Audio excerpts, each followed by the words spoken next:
Let's go. Let's go. Let's go. You know the frequency. Yeah, you know the frequency. Come on. You know the frequency. Yeah, you know the frequency. I've been upgrading my frequency. I've been protecting my energy. I've been upgrading my frequency.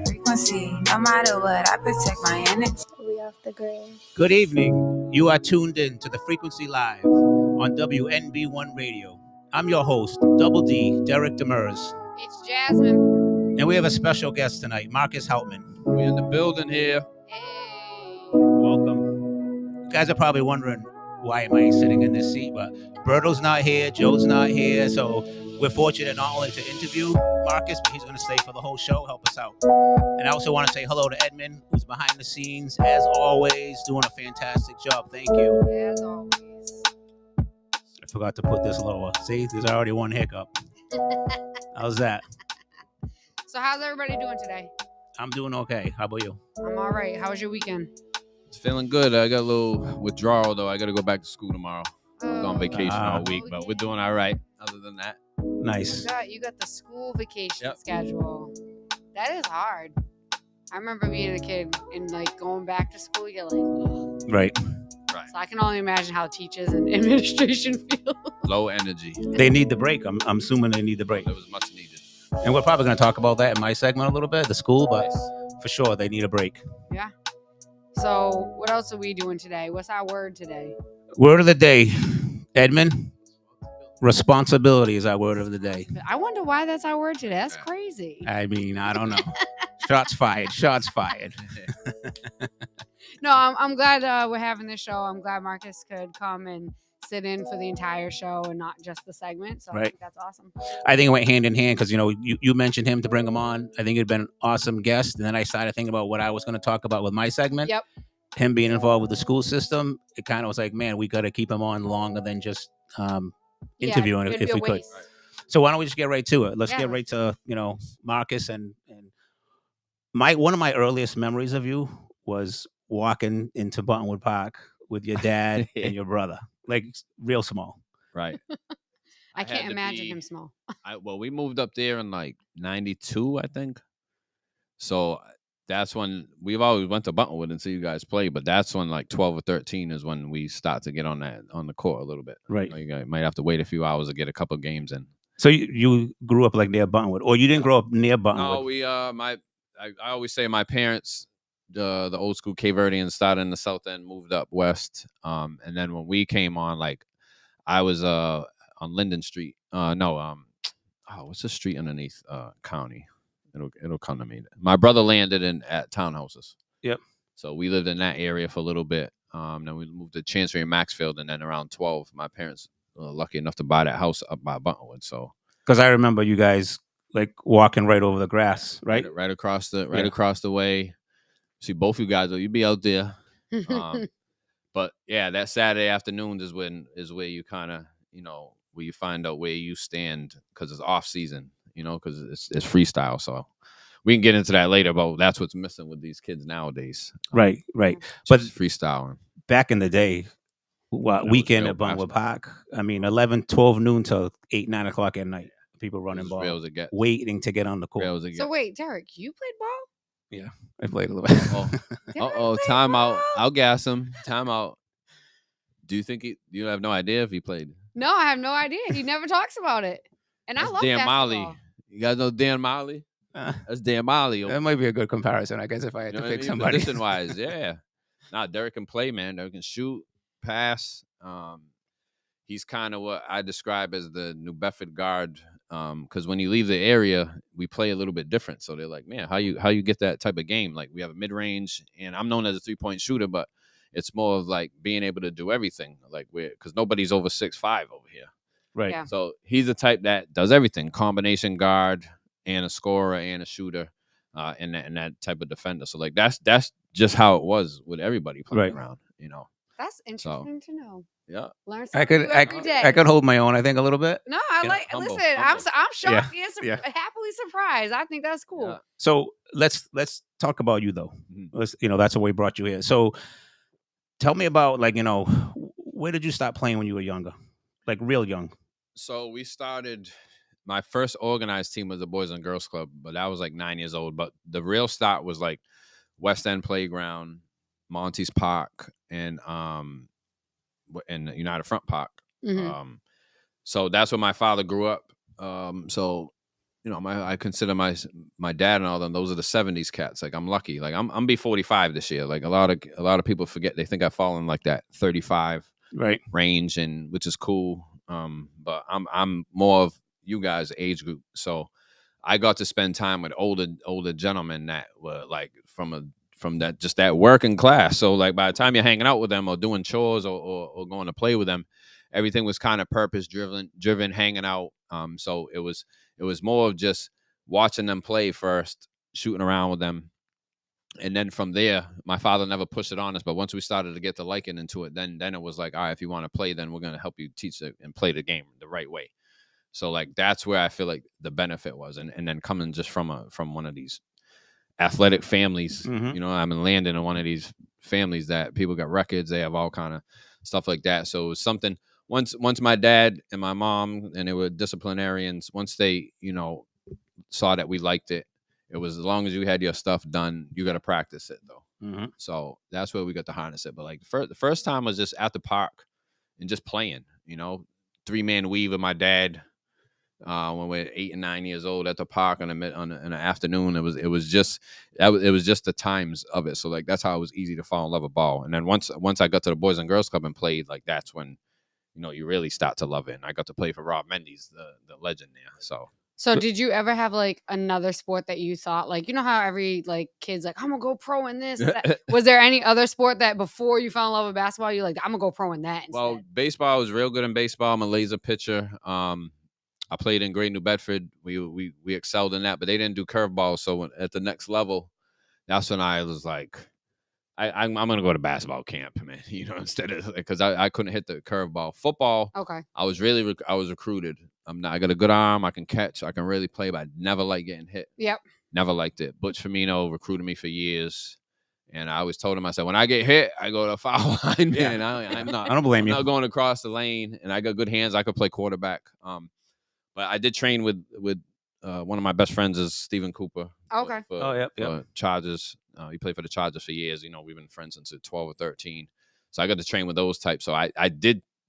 Becoming a professional, I ended up changing my workout to actually a wide receiver, NFL wide receiver workout versus a basketball player workout. Really? Yeah, because I can't hold no weight. I'm like, Right. Yeah. I'm like you. If I don't do anything, I'm not going to just gain weight. Like I actually would lose weight. So I have to systematically put stuff to a certain, T, and it was more of like a wide receiver workout with basketball stuff. So those are the other sports. I love baseball. I love watching baseball. I love watching football. But basketball was the one. Was the one for you? Yep, definitely. So when you were playing like little, Mhm. and then you went to New Bedford High, was you playing with like a lot of the same kids growing up in the community? And you guys all Absolutely. went kind of together. Yeah. Well, I felt once again, this is where I fall right into a small little crack here. So my freshman year, and someone's helped me write stuff about this, but like my freshman year was the year that New Bedford High did all the back-to-backs. Yep. So for those who don't know, New Bedford won everything. We were in high school when I was in 8th grade. They won basketball, football, baseball, volleyball, track, and like I think girls volleyball. So like that was one year. Then my freshman year, they went and repeated in every single one of them. So like those are the guys that I was following up, and those teams were Marcus Wills, Jeffrey Clark, all that whole crew. But it was this Tony's Bruins Boys and Girls Club kind of like farm market team that came up from the 80s because Sharik and all these guys played all together, and then they went up and just literally won everything.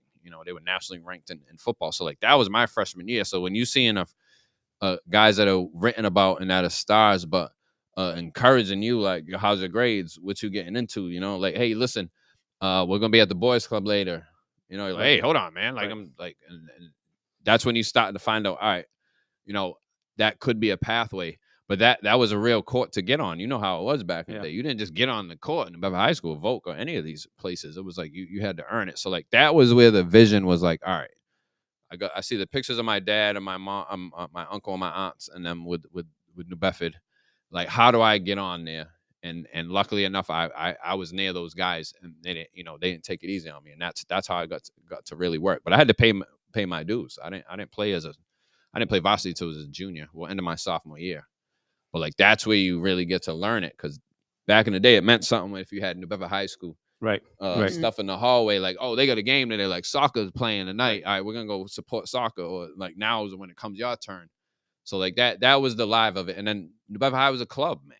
There was so many good Club, players, man. New Bedford High, like great players. Yep, excellent players. Now they go, they V-line right to Division I or what have you. So that's why I say, like, my freshman years when Nas came out and Snoop and the Woo, and like, I got the middle of the, like, I'm 14, and like, so there's a few of us that always talk about that 78, 79s. Yeah. When we were born, or it's like we're in this little pack where we got the taste of the 70s, and we got to see the 80s, which was hell on earth for a 9 and 10-year-old. That was a big influence of being in New Bedford. But musically and all that, we got that blend. Yeah. Like my teenage years and into 20s was the hip hop with the rapper. You know what I mean? They put the R&B song out, and the rapper's like, all right, hold on, I gotta get a verse on that. So like, that's how them clubs kept going. So I think the atmosphere was a little different. Like I'll describe it perfect, not to run it from high school, but remember Iverson caught that backdoor L.i.V.E in Georgetown? Yep. So like, that was my junior year in high school. Yeah. So like, we saw that at 3, and was like, we had a game at 7. I was like, what the heck? So that's just the whole time period. So up on the screen, Nathan Victor says, "I remember the year you learned to go left." Now I see where they're at. What did he say? You learned to go. You learned to go to your left with confidence. Well, Nate, you know what's crazy? My Uncle Dave and my father, like, I couldn't, these guys, I couldn't complain to them. So after the game, it's like, I didn't do this. It's like, what's matter? You don't have no left hand? Yeah. It'd be stuff like that instead of this. Wait, where's that ref at? Yeah. Thank you. He didn't play you, so thank you. Stuff like that. Right. And we're missing that.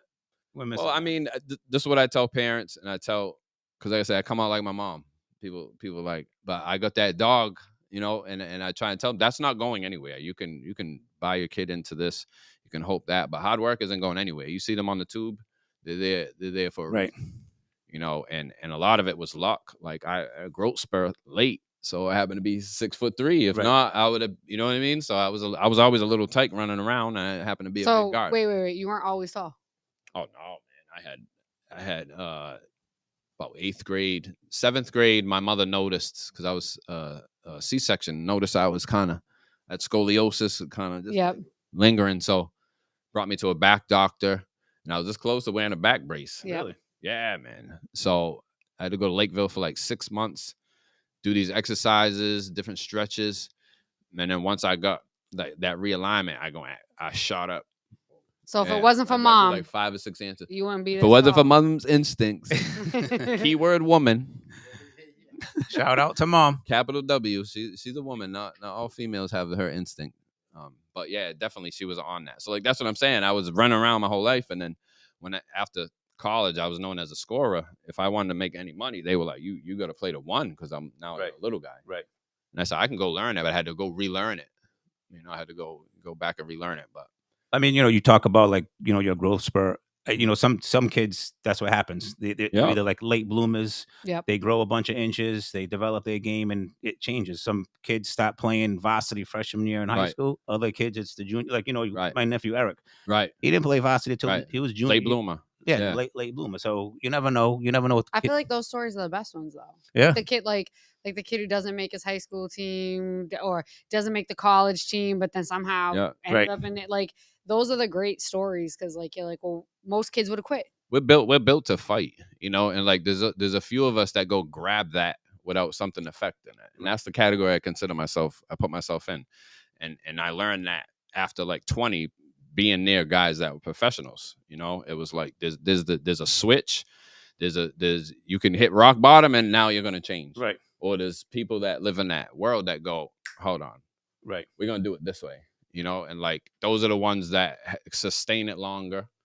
A lot of people do a lot of stuff because a girl leaves them or something angry, something don't work out. So it's like, now I'm gonna get my shit right. Yeah. You know what I'm saying? It's like, no, like, or the boss, like, no, me, I update my resume once a month. Yeah. Like, I look for jobs once a month. You know what I'm saying? Not saying because I'm not gonna wait for work, Right. something not to work out, and then now I don't blame outwardly. Take your own control. Yeah, Take yeah. your own. So just because like this is crazy, I was actually I have mentors, right? And they have me reading this book called No Excuses, and it's everything this man just said. Like, Right. don't blame outwardly, take responsibility, say it's my fault, and like go after what you want and be around people who ooze what you want Yeah. and learn what they're doing and learn to be consistent in it, and then you will become It's important what you successful. just said, like who you have yourself around. Because I'm around teenagers during the day for my job, so I have a saying with them: keep real friends, not best friends. Mhm. You know what I'm saying? Because a real friend will check you in the middle of a statement, and when you're talking to the Pope, like, hold on, it didn't go down like that. But your best friend is gonna be like, well, like he's gonna cater to your thing. Like my real friends, when I decided to be a professional, if I was out on a Friday, it would be like, what you doing out on a Friday? Yeah. Mhm. Like get Because it home. was your word. You told me your word the other day. So like that type of atmosphere. However, that only comes through experience too. So not to say you gotta lose or be hurt, but you kind of gotta figure that out. And I feel like that's where this younger generation, 35 and under, is like they're so careful because they get to see what's happening here, Yep. but they don't have this like Mhm. the anxiety of can I do it, the healthy anxiety. The fact is my aim even legitimate? Mhm. Like, is it legitimate? Like, I wasn't sitting there pouting like I need to go to NBA no matter what. Like, I was like, hold on, where am I gonna go? If I want to play professional, there's a certain avenue, and then finally check your character and are you actually gonna do it? That's where we don't live in that world no more. You know what I'm saying? Like, I'm just gonna get it done, and they hope it. Like, I knew what I chose. I have a good self dialogue. Was like, I'll do that. You know what I'm saying? You know deep down if you're gonna do it, and then once you get to pro sports, there's no lying. So that's why I was pushing for it. So New Bedford High, because Yeah. you keep mentioning pro, I want to get there. Oh yeah, 'Cause yeah, yeah. I We don't get know. there. Like I don't know honestly. Like so Yeah, I'll walk you through that. you're about whatever 5-7 years younger than me. So I remember you were Buntwood Park with your dad, your brother, going through high school. But I want to know your journey, like how you got to the pro, because honestly Yeah. I don't know. So you went to UMass Dartmouth, No, first initially I went to Stonehill College. okay? So that was Division II. We played. We You got went. recruited there, like from No, see that's the thing. Like I'm now being in that age group. I also missed out on a couple things. Yeah. Not missed out on a couple things. So the whole recruiting thing was just kind of getting going. Because I graduated in '97, so like that's like the Lamar Odoms and all those guys that were like this prep school thing. Like prep school's watered down. That got watered down almost first before AU. So like you have prep school was used for guys who were messed up and couldn't get to it. So you had a lot of that. So Lamar Odom going to like a Christ the King or something like that in New York, Mhm. and these other guys going different places. So you had that. So that woke us up. We started to become exceptional athletes. So you had the AAU circuit was just kind of like getting into like what it really was. But my mom and dad were on some like this kid ain't gonna have no wild ass daydreams, because it's one thing to be a good athlete and to think that you can make it, but then it's one thing to think you're going to make it, and then now you don't have this alignment of like this other part of your life that you need to Yeah. Now I understood that because they were tough, but my parents weren't dictators. They were structured based. So whatever they said, they would do. So the reason why I'm going into all that is because once the recruiting stuff started happening, I started scoring my senior year. Like it was like we're gonna go with it, but we're not. Like you're going to college no matter what. right. You got these schools. Here's my pops. You guys know my pops. Take a look at these schools. We'll see what other ones happen. If you happen to play ball, that'd be a good thing. But you know it's the next level. But he never discouraged, and she never discouraged. He just had a keen eye on me, and that's what I'm saying about that '70s. Yeah. You know that old school shit where you're like, where he's like, "Oh, you want to play?" and they're just looking at you. You know, like and they're like, "All right, all right." And like I get what you're saying. So I wanted to go to Northeastern. I got into that school. I wanted to go to I think I tried UConn, a couple other ones, but I went to UMass. I applied to UMass in Stonehill, and I think it was like a couple other schools were trying to recruit me, but they can tell I wasn't in that circuit. I just missed that. Just missed it. Yeah. So there's a couple All-Star games after high school that schools are like, "Yo, what?" You know what I mean? Like I didn't get to go in a couple of them All-Star games and play with them. Now my brother got to go into that stuff after. So I picked Stonehill, good business school, Division II, had an opportunity to walk on. So I wasn't really recruited. But when I walked on, I was nicer than a lot of the guys there. But now I learned the business. Right. You know what I'm saying? You go, welcome to the business of basketball. So not being a recruit, basically not being a paid player, Right, you know right. what I'm saying, or a hired player.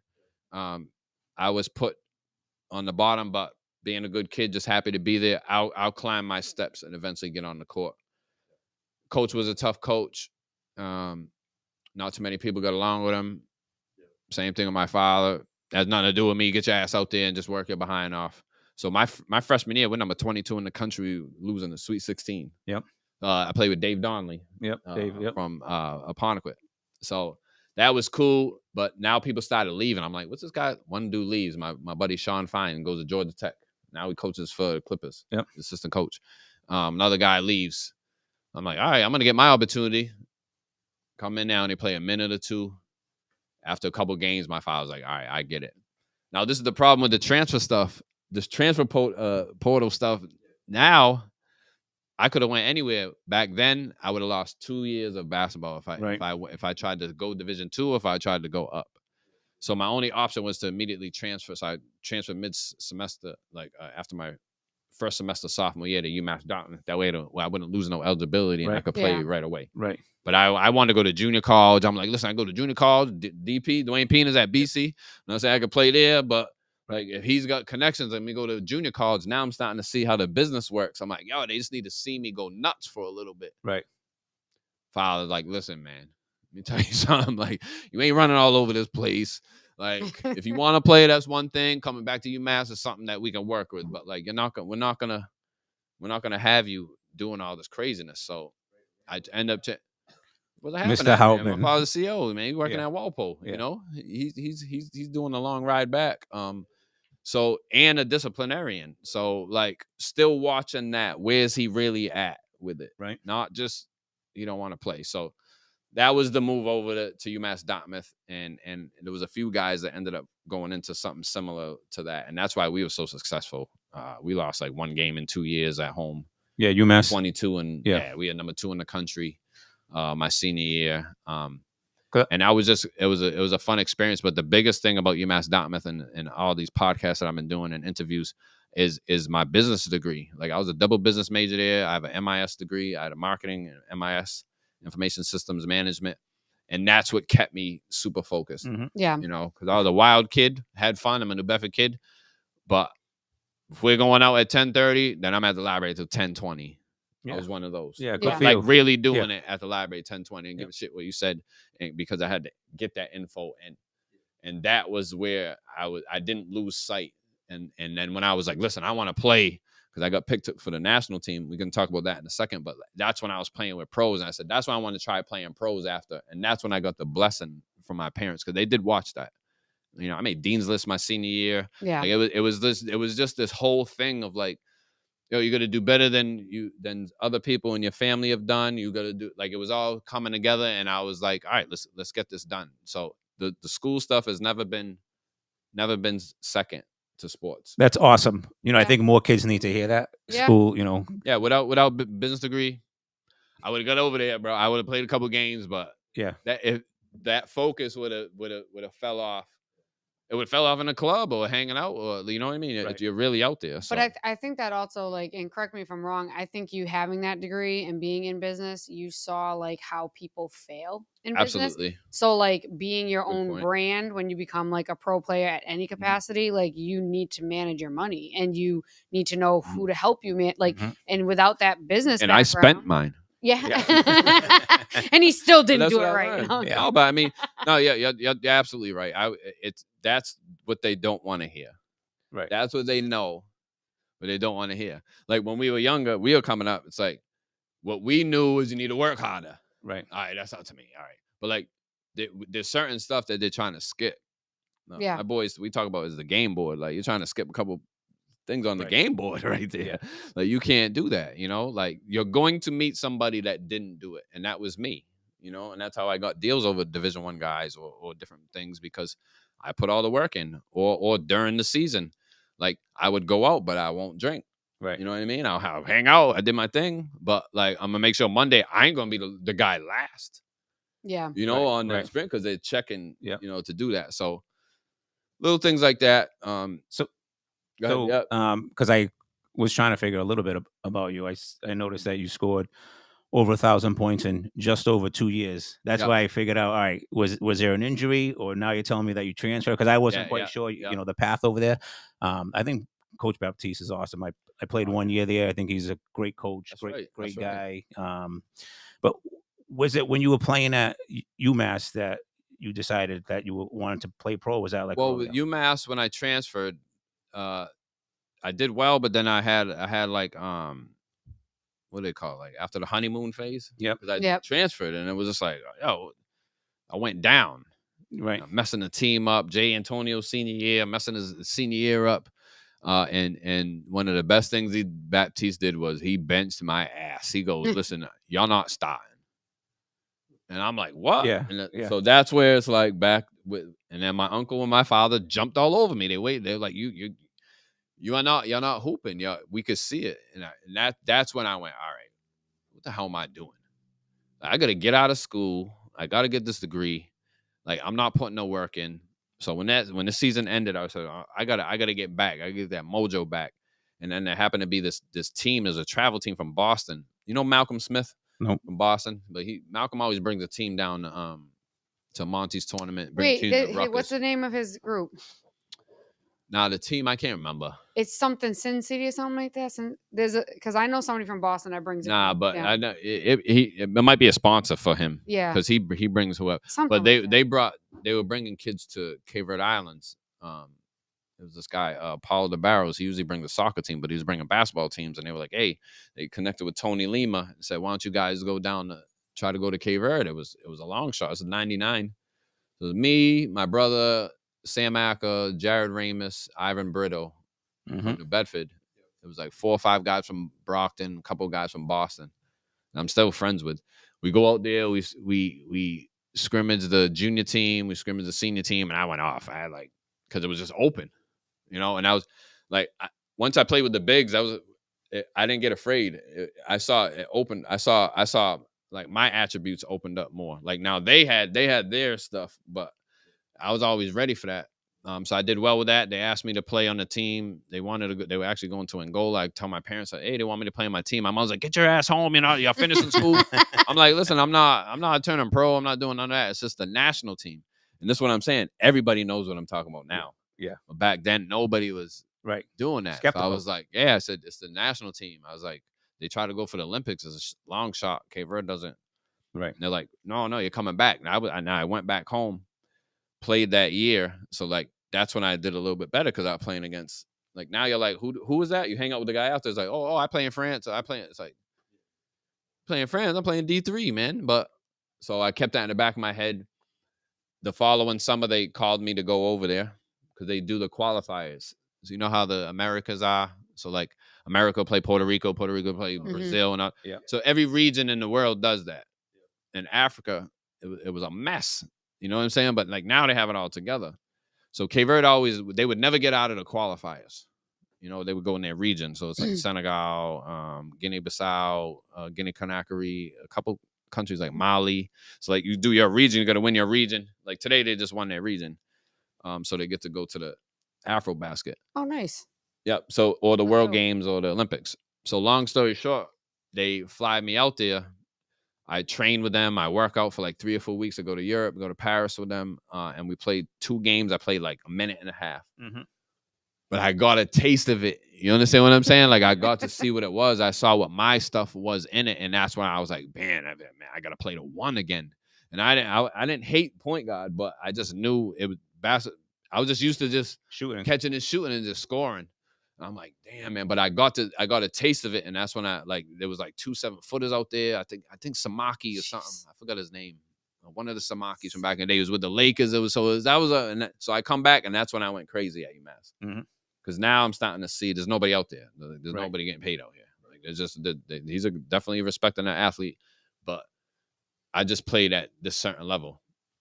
So that's when I finally graduated and got to play with a national team after that. That's when I tried to get in Portugal and finally did. Nice. But you should have saw the day my parents were like, I come back home, my boys are getting jobs 70 grand, 80 grand, 90 grand, and because this is the 2001 with the .com shit. So their jobs all over the place. I come back, I'm like, listen, man, I'm gonna sign up. Like, oh yeah, no problem. I go. They're like, how much is it? I'm like, it was like 18.5 or something. It was supposed to be like 20. I ended up getting stiffed. It was only ended up being like 14,000, but I averaged 20. And it was like, I'm like, Dad, I gotta come home. They ain't paying me. He goes, you're staying there. And then that was the time my mother was getting sick. He goes, you're staying there. You know what I'm saying? So it was like one of those. And then that's when I started explaining what it was to people. Now in the NBA, they go up to, hey, what's your background?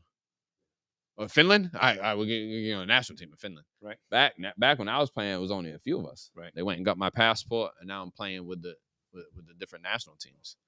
And then from there, we started getting better as a team, and then in the African Championships, that's where we came in third, and made it to the pre-Olympics. Got to play against Germany. Got to play against Dirk, New Zealand. Wow. But yeah, I got to play against a bunch of countries, man. All Northern African countries. So Tunisia, Morocco, Lebanon, Libya, Egypt, Morocco, all them countries. Got to hang out with them guys. It's crazy when you hear people different languages on the court. Yeah. You know, you hear German, you hear something else. Like New Zealand has like they call it haka. You ever see they come out and do like a thing after? They did that. Yeah, we did that right in front of us. I hung out with them dudes after. They give you the history. Is it intimidating it. when they do it? Well, we knew what was going to happen. They told us beforehand. Just be respectful. Don't.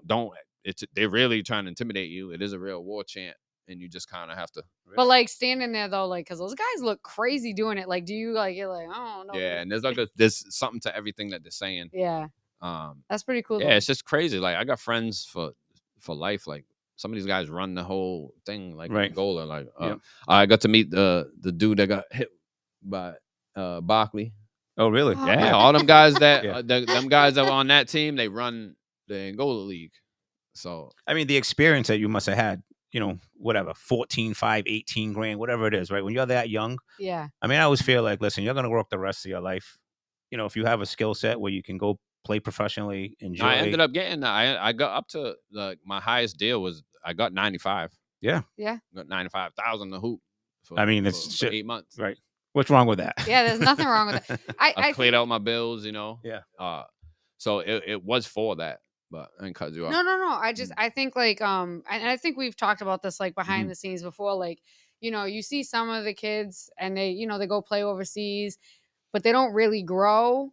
And they're like they're not making the money. And it's like unless you have that work ethic where you're progressing every time you get a new deal or something, like at some point you got to kind of look at like, and I think this is what your parents were instilling you is that you got to know when it's enough is enough. Yep. But they also saw that you were climbing. So your dad was like, no, you're staying. Big on finishing what you start. Yeah. Right. Like I tell the students all the time, there's a few sayings that we say all the time, but it's still profound if you say them individually. So it's like the easiest one is plenty of fish in the sea. Yep. You know what I'm saying? Like, but those type of things like hard work pays off. Like all these things that sound redundant, like people should sit with them and be like, all right, hold on, because they can tell you something just about how things are.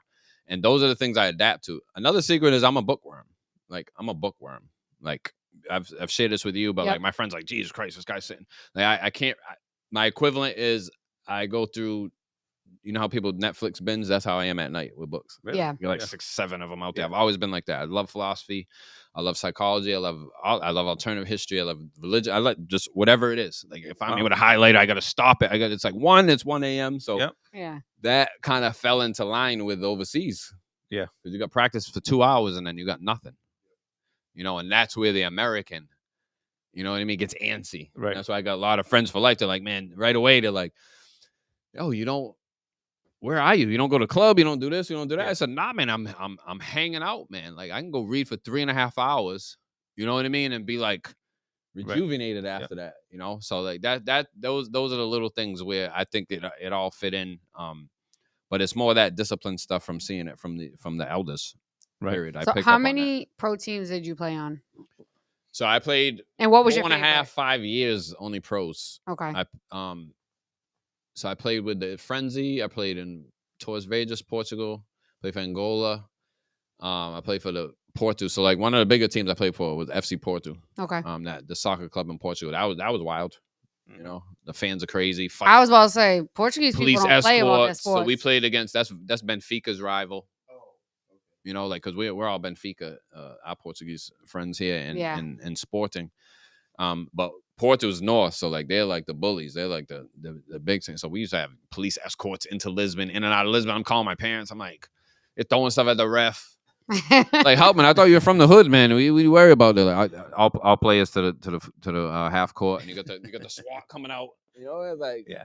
So it. What was your that stuff favorite fun. one? Favorite Team. place team? Yeah. Oh man, depends on what the favorite topic is. Okay, what is it was wins your or like? hanging out? Who was your favorite coach? Well, my favorite. That's a tough one. I play for some monsters. So my first coach is my best coach, Rob Mendes. Rob just taught me the game, and he was cool with my dad. So it was like one of these things where it was that uncle like type of family, thing, yeah. right? But it was like reiterating, what are you doing? Like that's what we're missing. Like the old school. You guys grew up around that. Like, what are you really doing? Like that's what the elders were always saying, because you couldn't just be yapping. You couldn't just be talking. So that's that coach. I got to play for Eddie Rodriguez, Brian Baptiste. I got to play for Joe Bryant, Kobe Bryant's father. Yep. He changed me up a little bit too. With just how life is. And then the current coach for Cape Verde, Mane Travada, he's a medalist now, and so like it depends. Like you get to these certain levels. Like so certain some of these guys I'm stages. tight with as like a buddy, and some of the other ones I still a father figures. So it's cool. And then you got coaches. I played for a couple legend coaches in Portugal that sit there and say, hey, let's get this money. It's different when you hear coach saying that. Yeah. So I like I said, the experience of the pros, I always try to swing back to what the work ethic was before that. You don't just stumble onto the court. And I think that's the problem nowadays, because of this ease to access and ease to tell a story about how things are happening. Right. So now everybody woke up because of I got acknowledged for something of my past, which is fine, but some people don't ever want to look at their past, and I've made mistakes through ball, becoming overzealous, money, having large sums of money. But what you do is you learn from that, and that's what I like sharing, and especially with some of the philosophers I read about responsibility. Yeah. You said when you first said that, I was like, oh man, that's our word. Like that's right up my alley. Responsibility, accountability. I just think it's cool because you hear a lot of young kids and they think that their only option for pros is NBA, NFL. They don't really look at the outside picture where you can go play somewhere. It just might not be the NBA, but you can still make a good living, but you got to be able to put the work in. And I feel like, I know of some people here, between here, Wareham, and other places that went your route overseas, but for whatever reason they didn't reach that level. And again, like knowing when to hang it up and say, you know what, I did all I can do, let me bring it back here. And I think the difference is you went and got the education, so no matter what, you were going to be okay. Well, it's the problem that you're describing too is aim, though. Like I had a realistic aim. Like I wasn't going to be the first draft pick in the NBA. And I wasn't afraid to say that. Like, so that might be people's issues. So like you can have all the push and all the want and all, if you're not, so if you're going west but you're trying to tell me you're going to Fairhaven, why are you going to shoot me if I'm telling you might be going the wrong way? Like there's certain things that, as much as you want other people's problems or to be that, it's on you to do that. And the first one is sports. Right. So I get that, but I wasn't shooting at that. I was shooting at professional athlete. Like that's what I wanted. I wanted that label. I wasn't looking for like exactly where. Like I knew I can get to a high level. I also knew not to say it to too much because you knew people, and then plus nobody was going. Right. So they're like, "What do you mean you're going overseas?" Yeah. And then I go, and then you come back, and they're like, "Where's your money?" Yeah. And I'm like, "Well, like I got to work," and like, "Oh, okay." So it's like, you know what? Hold on. I'm not getting into these. Yeah. I never got into those, like I'm not going to do that now. Like what I'm going to do is just go back to the drawing board, go get them shots up. I just picked up something new from this dude that been playing for 15 years. So I'm going to go work on that instead of worrying if I'm not good enough. or worrying what other people think. So I have what I in philosophy, like what you have under control is like where you can separate like dichotomies, two things that can happen at the same Yep. time, but might be different. And it's attention. Like I enjoy and love recognition, but I'm not thirsty for attention. Like, and that is in your drive for what you're really doing. And people can say this whatever they want, and I got to find the philosophers that write it, but you can't skip the step. Like if you want something from the outside world, how you really went at it is gonna be what you get. Period. Yeah. Right. Period. Yep. That's why this is coming. Yeah. I was sitting on the couch, like, and they're talking about my history. I got people hitting me like, "Oh, what are you playing right now?" I'm like, Yeah. like, man, you know what I mean? That's from years ago, and that award is really about teammates. Because I had all these accolades I had at the high level was because I had monsters underneath there fighting these 7-footers, so I can come over here like Jason Kidd and end up with a double. Right. You know what I'm saying? That's why I got all my awards, because I got their rebounds. So that's my point again. Like I'm never gonna forget how it happened. Yeah.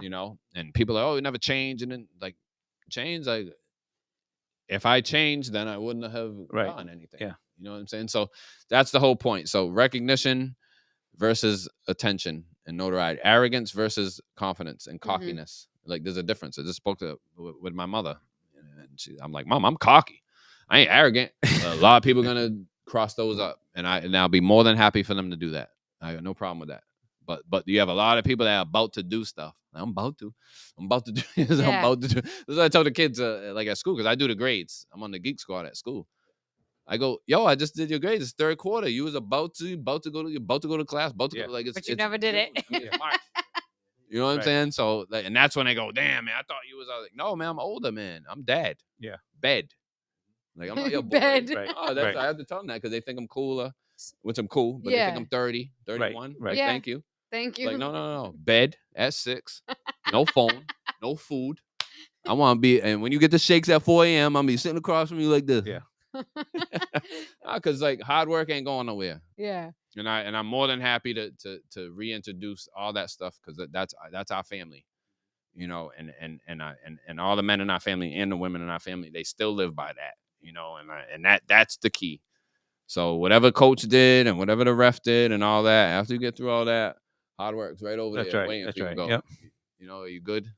Thank you for saying that. Yeah. So, you mentioned recognition. So you got nominated for the Hall of Fame, right? That was through like the collective countries that you played for, or was that? So it was all when I spoke to the hall. It's all basketball. So I think it's the 2D, like playing college. Yep. And then it's the time frame of when I did it. Like nobody was really doing all that. Yep. Yeah. And then we opened up the doors in Africa, like the team that I played for. So the way they do it now is, I forget how many countries from each region, but before it was like nobody went to the Olympics. It was like 12 countries. Now they got everybody that goes. So we were one of the teams that opened that up, because Cape Verde is this big. We got this many, we beaten all these other countries. We come in third. And that was the year that, put it this way, the top 5 teams in Africa that finished, they go to the Olympics now. When I was playing, only one team went. Yeah. 53 countries in Africa. Right. Crazy. You want to know why they don't develop their stuff? Because they can't even get out there, But now they're doing it. Like you got South Sudan. What's the name from that played for the Bulls? But anyway, he runs that now. Like they're real good. So you have 5 countries. So like back then when we came in third, we would have went to Olympics to play against the Redeem team. If you Google Angola versus the Redeem team, that 2008 team, Angola that plays against, those are my boys that I played professional with. Yep. Like one of my guys had 25 in that game. He hits me up after. He's like, "Yo, man, I'm switching over. I'm going to D-Wade's over here. And I got Kobe." And I'm like, "Bro, man, that's the level where it's at." Yeah. So like some of my friends are like real Olympians, and like we're cool. We had convos with them. That's awesome. And they're like, "Hold on, man, a little bit." I'm like, "Listen, I was raised different, man. Like if I'm gonna have a beer with you, I'm gonna have a beer with you, and see what stuff's about." And that's the stuff that I took advantage of, because I got some friends. I got some real friends for life. That are from totally different cultures, like totally different. Like that's awesome. Yeah, like we have it so good. Yeah. No, I think that's great. And obviously, we have a long show to do, but before like wrapping this up a little bit, what would you say, like, for the young kids? Yeah, I like now? questions. I like questions because everybody's talking about ball. They can go look me up. No, like what Yeah, would you yeah. what advice, because I know you work with kids. So what advice are you giving young athletes, particularly in basketball, if they're trying to go pro? And let's be honest, family members give unrealistic expectations because everybody thinks their kid's going pro. Right, Like right. what is that key advice you're giving to those kids? Well, it's tough. It's real tough because uh being a born American, you're in a fishbowl. So I was fortunate enough to be yanked out of this country at 22, 20, 22, 20. Then by like 23, I was living outside the country. Yep. So I got to see how I was within this. And first things first, and that I tell all the kids is the United States is noisy. Mm-hmm. You know what I'm saying? It's like it's noisy, like Right. like you don't get a second. You don't get a second, and it's wrapped within these realistic things. You know what I'm saying? So like your life, your job, like the phone's a perfect example. Like so the reason why I'm getting into that is because you need focus in order to understand if you want to set a goal. So like that's the first thing I told them. I was like, first you need to understand like this noisy man, like there's television, there's people, there's like you don't have a minute, and there's a reason for that. You know what I'm saying? Because the individual that gets to sit and think is a dangerous person. That's a whole nother philosophical convo. But like to tell the kids, I tell them, I said, first you need to understand that, and then that at least will help you. And school is a good example of how you will do. And they're like, "Whoa, what are you talking about?" I said, "Listen, we didn't like school. It was BS, the whole nine." I said, I dig that you guys don't like it. They playing you. You know what I mean? I said, but what your next move is what separates you, our age group, from you. You know what I'm saying? I said, because our age group, I tell the girls this all the time because the girls are going through it. And I tell them, I go, you should be working at Dunkin' Donuts. I said, the girls, when I was coming up, they were like, later for this, everybody's full of shit. Then I'm going to be at Dunkin' Donuts at 3:30 Yep. to 12 o'clock. And guess what? They had Honda Accords and all that. But now we're back to this busyness. Nobody wants that climb. Right. You know what I'm saying? Yep. Everybody wants that. Instant. So like, right. Instant. So that's the first thing I try and tell them. Understand where you're at. Second thing is this accountability people don't want to mess with. Like when you set a goal, and I've been saying this a lot, is you have two monsters that show up to your door. I always use the same analogy. Like you set a goal, sacrifice and discipline show up to your door. Mm-hmm. And they have to protect you, and you have to convince them to protect you. I use the analogy at school of saying that it's like two mafioso bodyguards show up to your door. And the only way you're going to protect you is if you showing that you got focus. And if you don't have no focus, then you're not going to understand discipline, and you're not going to understand sacrifice, because God will give you, or whatever the system you want to call it, when you put it out there, it's going to give you these tests of what do you really need in your life. Like when I wanted to play pros, all of a sudden my boys are now club promoters. You know what I'm saying? Yeah, nope, yep. It's like, well, I gotta go to club now because I don't have to pay. No, why am I not going to do it? You know what I'm saying? Because sacrifice is going to show is stuff that you like. It's not going to show stuff that you don't like. So that's what, and now we're in this real world, and that's the last thing people want to mess with. Yeah. Mm-hmm. That's the last thing you want to mess with, because now you got to say it was me either way. So that's what I say. I say focus, because all the shit, nothing's going anywhere. Yep. Like, but once you convince those two entities, those sacrifice and discipline, that you're gonna ride with them, now the shit opens up. Yeah. Because what you do now is now you can say, hey, I'll check you guys later. Instead of when, hey, Friday we're gonna do this, and then you start sweating. Yeah. Like girls do this. This is the girl game. Like girls do this to each other all the time. Hey, we're gonna go to the thing that they just know they putting pressure on that one over there. You know, it's like, I'll go. Like, no, Right, if you're focused and you understand where you're at, then they'll understand.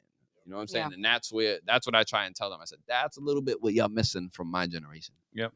You know what I'm saying? Because I was in the music a little bit. That was in the. I was like, now it's like. I was like, so you have to sift through the circus, then to get to the noise of the United States, then to focus. Mm-hmm. But it's worth it. Yeah. You know what I'm saying? That's life. So I got one quick question before we break. Nathan Victor wants to know, talk about the brand of water you were pushing in Africa. What's that all about? Oh, Trindade, that's the deal I had. So that was when we won in 2008. 2007, a bunch of us got a bunch of publicity deals. So Right. on a few magazines. I was on a billboard out there, Like to promote their products. Yeah, it was Yeah. it was a water company out Yep. there. They just sold all the other ones, but I don't drink none of that. So I picked the water. But it's like little things like that would have went crazy nowadays. Yeah. Because that was on like 4 or 5 different beaches. Yep. Oh yeah, no, in you Cape would have Verde. posted that on social media, and everybody would be like, "I know him." Yeah. So yeah. Oh, that's amazing. My sister Paula just said congratulations. She knew you from Keith Yep. back, Yeah. years ago. All right. And Yeah. you got anything else for Marcus? No, I think he covered a lot Thanks of for the his questions. Like career I stuff. really want to reiterate, hard work ain't going nowhere. Yeah. Right. It ain't going nowhere. So I would invite it in. Yep. Let it get comfy. Then maybe you can Right. rock with it. But that ain't going nowhere. No, I hear you. So we're going to take a quick music break. But Marcus, we're fortunate enough that he's going to stay with us. When I come back with a new segment, we're going to talk about Nice. Brockton High School and potentially National Guard going there. And I'm sure Marcus has a little bit to talk about with his school background. So quick music break if I can fire this up correctly. Berto left me some music, and we'll be right back. You're listening to WNB1 Radio.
Frequency Live, WNB1 Radio.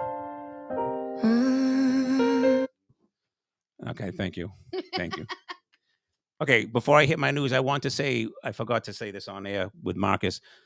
So I knew Marcus, when you were, whatever, young, 12 yeah. walking in, and I was, in high school already. But then I hadn't seen you in years. And, I just want to thank you for coming to Freetown Lakeville basketball when I was coaching that was there, cool, man. training kids, you and your cousin, what's your With cousin? AJ. AJ, yeah, right. You guys Javaz, come work with the kids. So, I really appreciate that. Yeah. With That was Rick and all them guys. That Yeah, was fun. yep. Hey, they're nice. Yeah. Them girls. The girls are playing really good now. Them Yeah. girls are yeah. good. Yeah. So that's it. So my news segment, I got to press this. Here we go.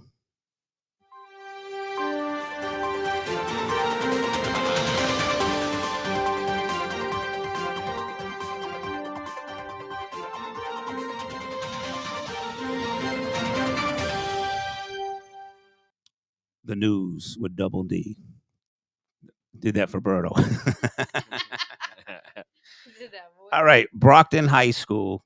There's been, I think, 4 school committee members asking for the National Guard to come into their school. Students are wandering the halls, some drug activity, engaging in altercations, disruptions in the classroom, students leaving school premises whenever they want, individuals gaining access to the school without authorization. What do you say, Marcus? The National Guard, that's tough. I don't think people really understand how real it is in there.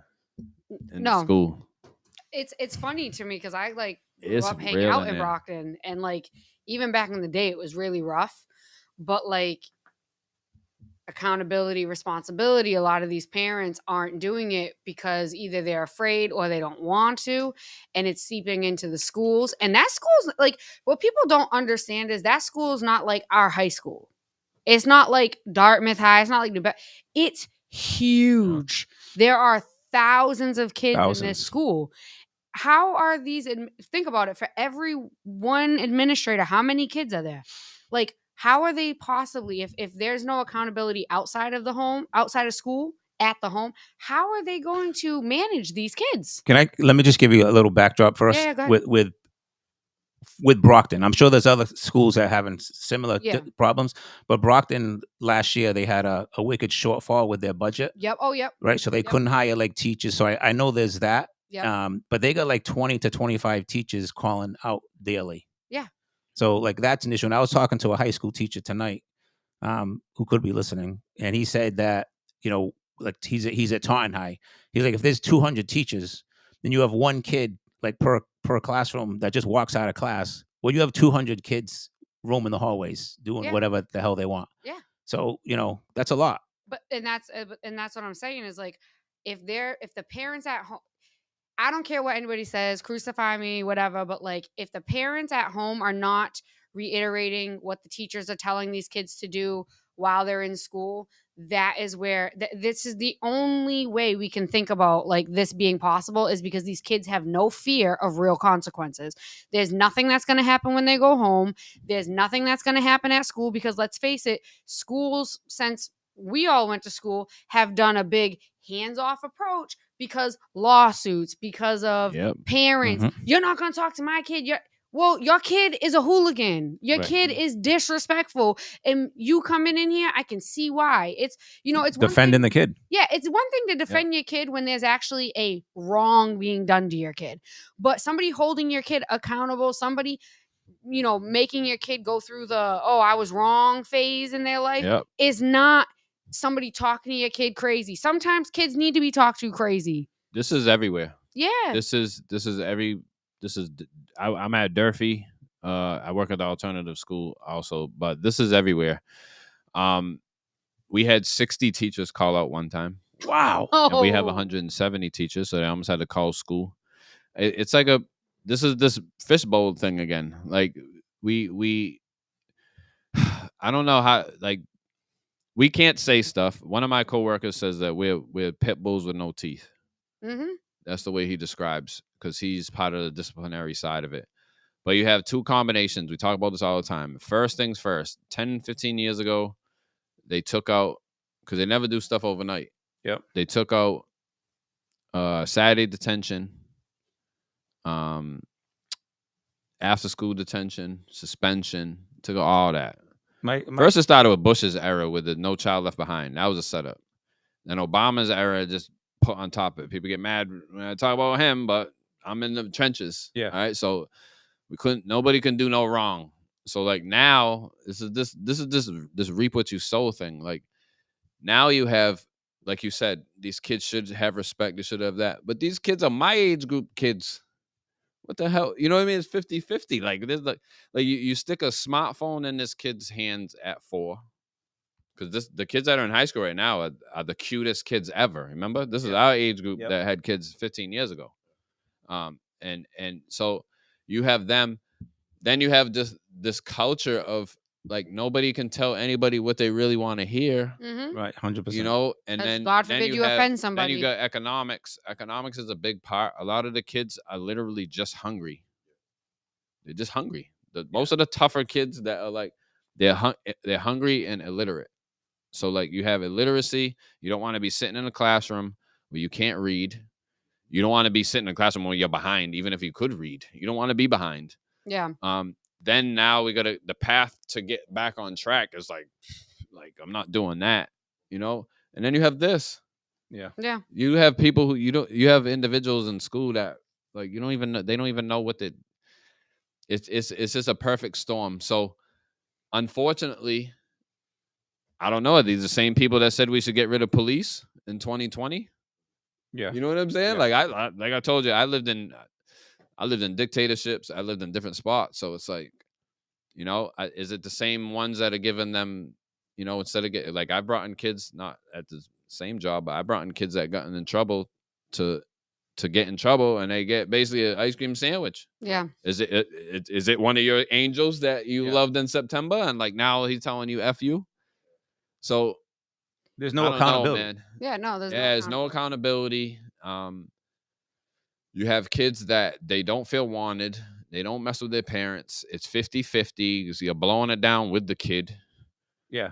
Yeah. Oh, I'd rather smoke with them than right. Then you have this justification. So like now you have this. This is where it. You know what I mean? This is where there's no like hard line. Like I know a lot of people my age. It's my pet peeve, and I actually don't let my daughter hang out with their kids if I hear them say this. That's my kid's my best friend. Minute I hear that, my kid's not allowed at your house because you are going to let your best friend do things that I don't let my child do. Mm-hmm. Your kid is not your friend. When you're older, I think what people fail to realize is that when they saw people older than them have really good relationships with their parents, they didn't see that when they were kids, they were children to their parents. Once they became adults, were responsible for themselves, that's where the friendship came in. Yep.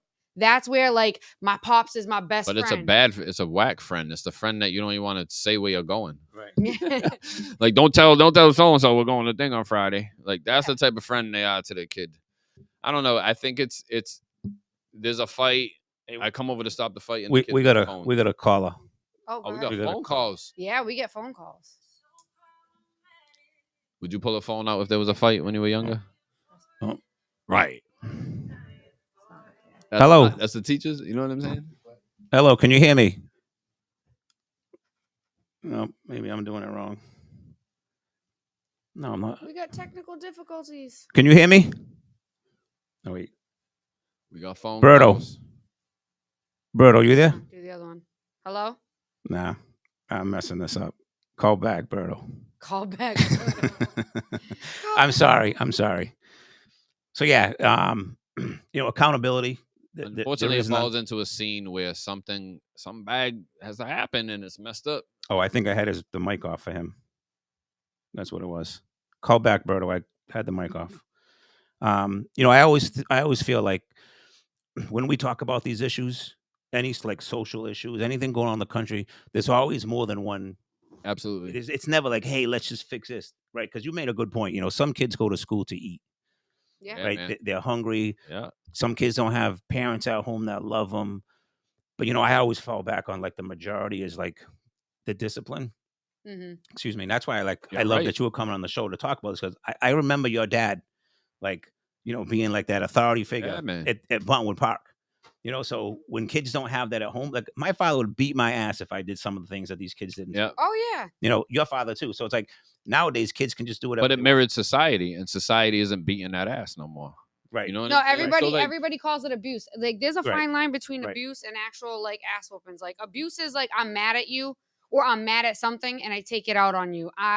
You upset me and I go too far. That's abuse. this culture, man, But is messed up. your kid says F you, your kid's at school telling teachers to F off. And obviously grounding them ain't working. I'm not saying you gotta beat your kid, but like sometimes a good swift kick in the ass does the trick. What if there's a fight, right? You go to the fight to go Yep. to stop it, and you got 15 kids with their phones. Yeah. Oh yeah. You know what I'm saying? You got 15 kids taping it with their phones. Yeah. So like All right, that, we got a caller right now. Oh, it's Berto. that's crazy. Hello. Hello? There he is. How you doing? You hear me? You got it right now? Yeah, I'm sorry. I had the mic off for this phone. I'm sorry. And Berto, you're in the sun. see. You're in the sun, Berto. It's cold out here. Appreciate you calling in. What's going on? So I want to congratulations, Marcus, man. I just want to say that, number one. Thank you, Berto. Appreciate it, man. All right. So are you still talking about the school situation in Brockton? Yes. Yeah. So let me ask you this, because I know you guys were mentioning about parenting and everything like that. Yep. So we cannot really, how can I say, blame the kids because they're a product of what is the home. Yep. So what do you think about when we get into this situation where the kids are just acting out and they're not respecting authority? And we're setting them up to fail in reality, because if they're not respecting authority in school, what do you think they're going to do when they get into the real world? Then hence, where police officers have to deal with in society today. So don't you think that we should gear the focus and not attack the parents, but something like this is going to the extreme? Like find the parents for their child's bad behavior, because if you affect their pockets, then they're going to make sure that their child is going to be disciplined enough to respect authority in school. I know it's to the extreme, but this is getting to the extreme where Brock is actually asking for the National Guard. Is that bad? Yeah, it's crazy. So what do you think about that? I think that is a solution. I just think that now we're back to this socialistic. Yeah, but we can't do nothing like that.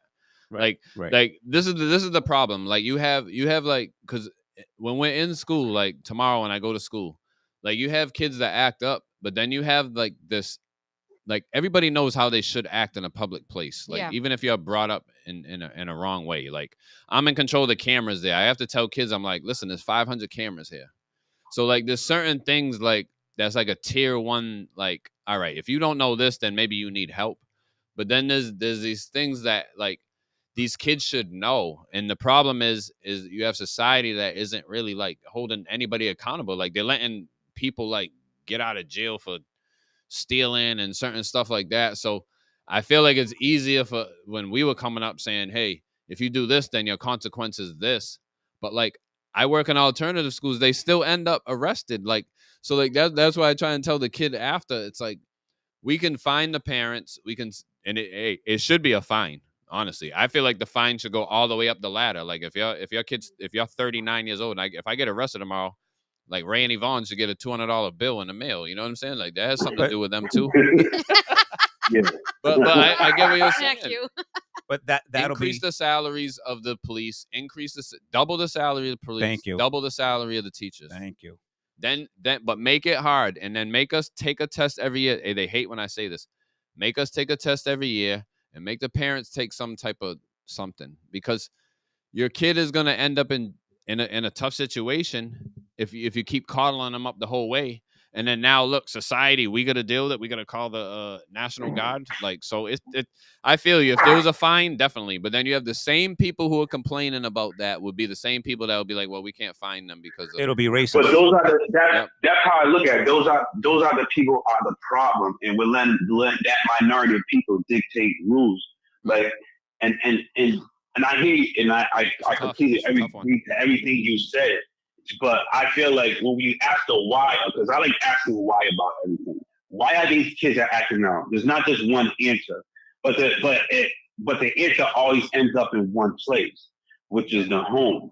So I think that we gotta make parents more accountable because you have people having kids, but they're not having parents, not being parents, and that's two different things. Right. So we need to put more accountability of being a parent. So it might even deter people to have kids if you're going to be accountable of this kid that you're having. Well, you don't It's just deserve to the kids. extreme, Yeah. but at the same time, we're in an extreme society today that we got to take these precautions. Hey, let's be real. Most of these topics that, like Derek said before, they intertwine. So, like, as soon as you start talking about students at school, now we have 5 to 10 different other topics that people don't want to talk about because they're all about accountability. And the first one Yeah, is who, if you have a child and you yeah, have a child with somebody else, like what is going to happen if that doesn't work out? You know, no one wants to yeah, just have that convo. I'm not saying what the answer is. Yeah. It's just that as soon as it doesn't fit your rhetoric, like a fascist, you're gonna be like, "Whoa, yeah. well, you know what I mean? Like, it wasn't like that for me." It's like, no, I thought we were just talking about all the kids. It's like now we're Yeah. gonna specify. So like, it's just culture. It comes down to this, Berto. Dudes are fighting, and we go over to the fight, and everybody got cameras out instead of stopping the fight. Right. You know what I'm saying? Like I Yeah. tell kids that all the time. I go, all right, later for us, later for the elders. We're whack. I get it. All right. But when y'all are fighting, you said that you're a man. You pulled your phone out. Like that's you. That has nothing to do with But us. You know what Marcus, I'm this is saying? my question. Like, why do these kids have phones?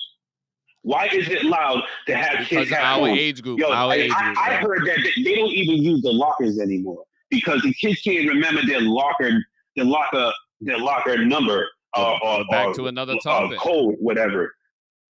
So my thing is, like, why are they have phones? Like that should be a rule. As soon as you walk to school, put your phone in your locker, and you're not having those phones. So you eliminate that, like, so they can really focus what's going on in the building. I think Voc Tech has that. We don't have that. New Beverly High don't have that, and all these schools don't It's have the that. You know parents. why? It's the Because, parents. but let me tell you something. This is another thing they're gonna be mad at me for, but I don't give a shit. The same administrators and teachers and all these other people are the same damn whack parents. Sometimes they have the same ideology. Yeah. They have the same exact ideology. So like that's why I said I'm looking at the article and I'm seeing the people at the front here talking about what they need, and I question both of them to be like, did your kid have a smartphone at 9 years old? Yeah. Like, do you know what it is to have an iPhone 11 to afford that? It's $2,600 a year because nobody buys it. Yeah. You know what I mean? They roll over their thing into it, all for what? To try to be attentive. Like these kids don't even know who they are. Yeah. You can't talk about gender. You can't talk about this. You can't talk about none of that stuff, which are on the table. And like now we're back to that. That's why I go right to the kids and I go, listen, we didn't mess with it either. I worked at CVS. Dudes in other places had $225,000 from heroin on them. Okay, like I had decisions to make. You know what I'm saying? The system didn't like us. They threw us on. They threw me on the car. They threw you on the car, Berto. But this is the difference of culture. When they threw me and Isaiah on the car, and I went home to Ray Heltman and started whining, he told me to change your gear because the hood guys are starting to wear basketball stuff. He didn't go to the cops. He didn't go to goddamn Facebook and start bitching about stuff. You know what I'm saying? He went and said, okay, you ain't going to be a whining dude. You're on your own shit. Yep. That's parenting. That's your dad was a great parent. He didn't teach you in the deciding the way it should be. He's teaching you and give you the tools how society is. We living in a society where we want to say it should be this. Yeah, it should be this, but it's not. And so we until have to it's teach not. ourselves and teach our kids and teach our society. This is how society is going to look at you. You can like it or not. It is what it is. Your feelings are going to get hurt. It is what it is. It's the same thing of like, all right, we have friends that's in the streets and we have friends that's out of the streets. All right, well, it's not that we're better than you, but I'm not trying to go that route, so I'm not gonna hang with you. Like that's what it comes down to. It's about choices, and I'm sure your dad said that too. Right. You are who you are around. If you want to be around that, you're gonna be in a mix of that. And that was part of your life. But look at the hood dudes. I don't know what you do. Not to cut you off, but even the hood dudes would have looked out. The whole society is different now. Like even hood dudes, I've had dudes that said, "Listen, man, don't hang, man. We're about to get into something. Like you need to go." That isn't even here now. Know what the problem is? If your mother heard if I got in trouble, she would check me. You know what I'm saying? Right. Like this is the thing. the parents, which is our age group, we care what people think like a teenager. Like I got the books to show this.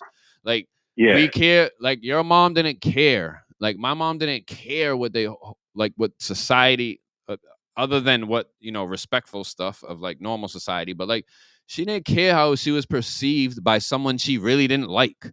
Like our Yeah. age group is driven by who we hate. Like we know every single we're still in contact with every single person we ever dated.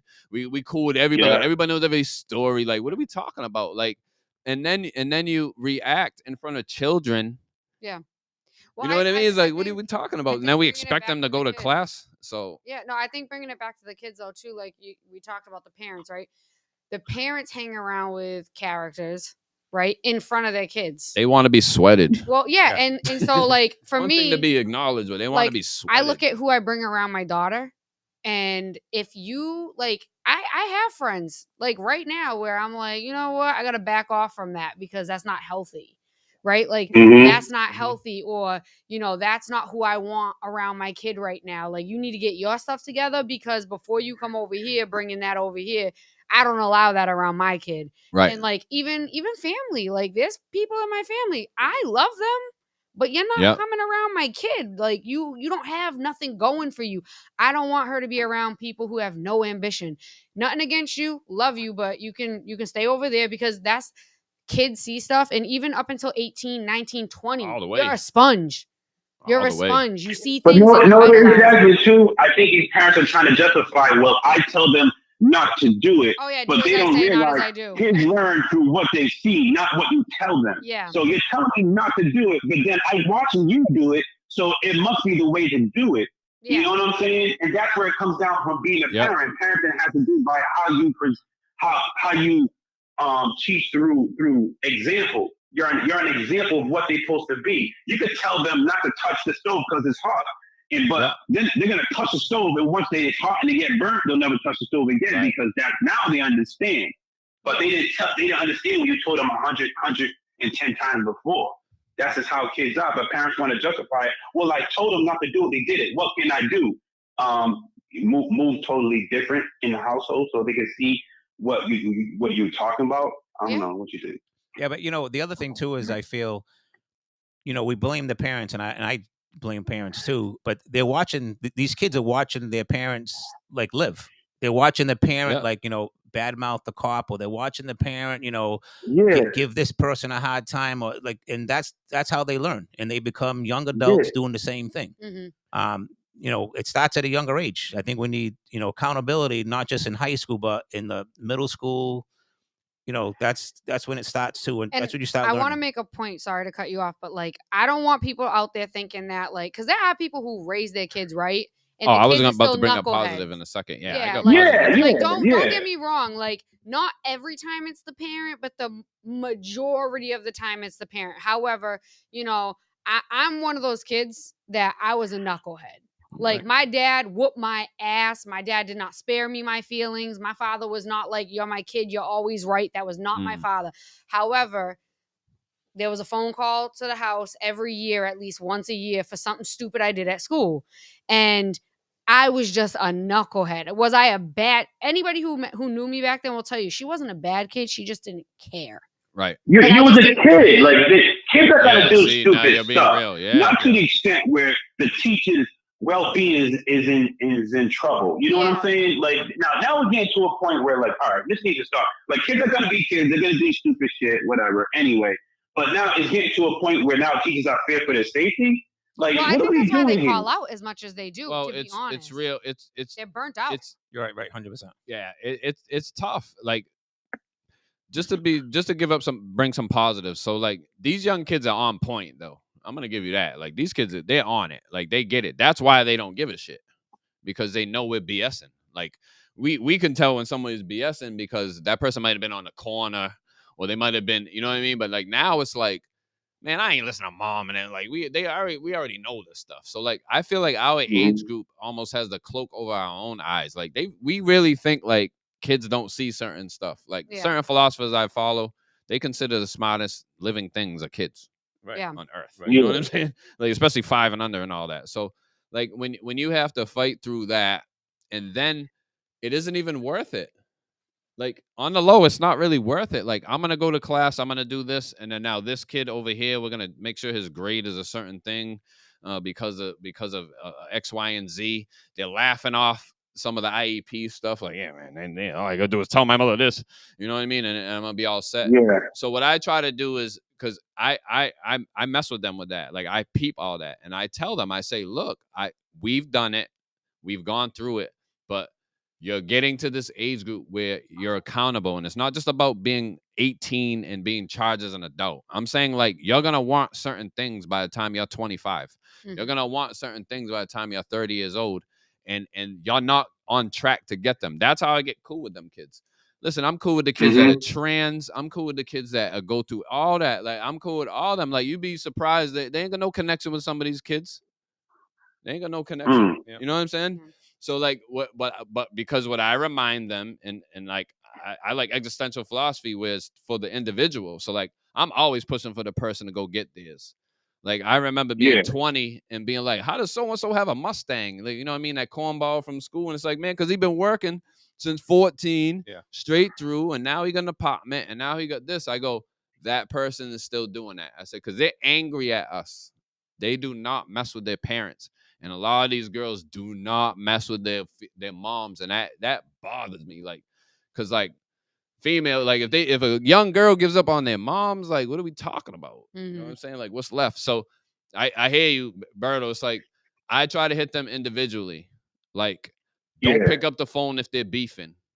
Like little things, and then it goes out one ear, because just like when I was younger, the guys were like, "Yo, you need to work harder." I didn't hear that until I was 20. Yeah. You know what I'm saying? But society is just different, and we know it, and we're acting like we ain't. And it's one thing to want more, but like our age group wants to be sweated. Like they want to be a what do you call it? Like a socialite. Right. Yeah. It's you know what I'm saying? Imagine your mom cutting everything. You know what I mean? Like I just pray for them. So before we end this, right, I just want to say this is how I look at it. I was watching a video of a young woman who her son is now in middle school, going to high school, and she's like, "Well, I can't do OnlyFans no more." Right? So this is a woman raising a young man, Right. and her job is OnlyFans. And now she's realizing that all of a sudden, right, because now this is the age where her kid has access to the internet, and so don't his friends. Now she's realizing, oh shoot, all his friends can see me. They can pay for my content, like a and child get on my realizes stuff. it after. Yeah.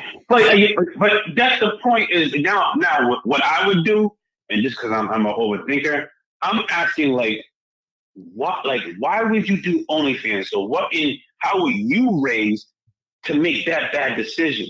So because I don't you know know what I'm saying, and you're not thinking about that. Once you have a child, you don't think that you're gonna have to deal with this.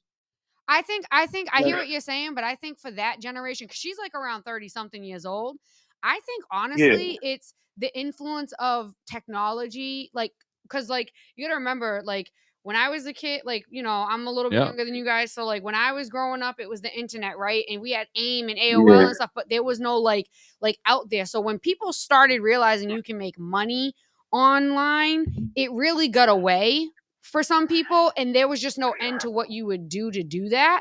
So I don't know if it's necessarily her parents' problem, because I'll say this, I know a bunch of people my age that made really shitty decisions, and their parents are phenomenal parents. I think it's, as kids, at that age we ignored what our parents were saying and let the technology, and I think our parents there was no experience with this. There was no guideline. Their parents didn't have this. So they were trying to learn how to navigate this world of technology. I understand what you're saying. And like by that time, now you have this woman, right? She probably been doing OnlyFans for a lot longer than she's had this kid, because OnlyFans been around for a while. You just didn't really know about it, right? It's now acceptable. That's the problem. I think that, you know, for her, maybe it was just like, hey, this is easy. Everybody wants easy money. And let's be honest, sex work is not only acceptable, it's almost like everybody expects every woman to be doing it. And it's the safe sex work, because I'm not with a guy. Nobody can touch me. Nobody can rape me. I can do what I want that I'm comfortable with and make buku bread. But my tomorrow's in despair. Yeah. Hey, And listen. that's what I'm saying. Like that is This is also great. another piece of this problem. We live in an over-sexualized society, and then when these Yes. kids, like if you listen to the music, watch what is allowed on television and everything like that, it affects the children.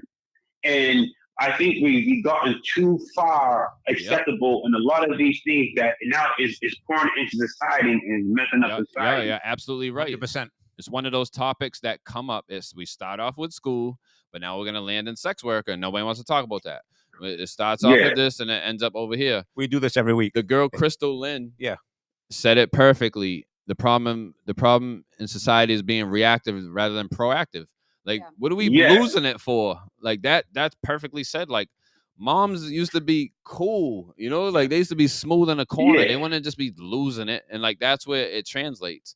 I pray for these kids, man. I tell them, because when I first taught middle school 10 years ago, I came home all messed up because my mother's telling, I'm like, Mom, these girls are talking about they got their period, they got to do this, they got to do that. I'm like, I'm a mess. I'm a dude. Yeah.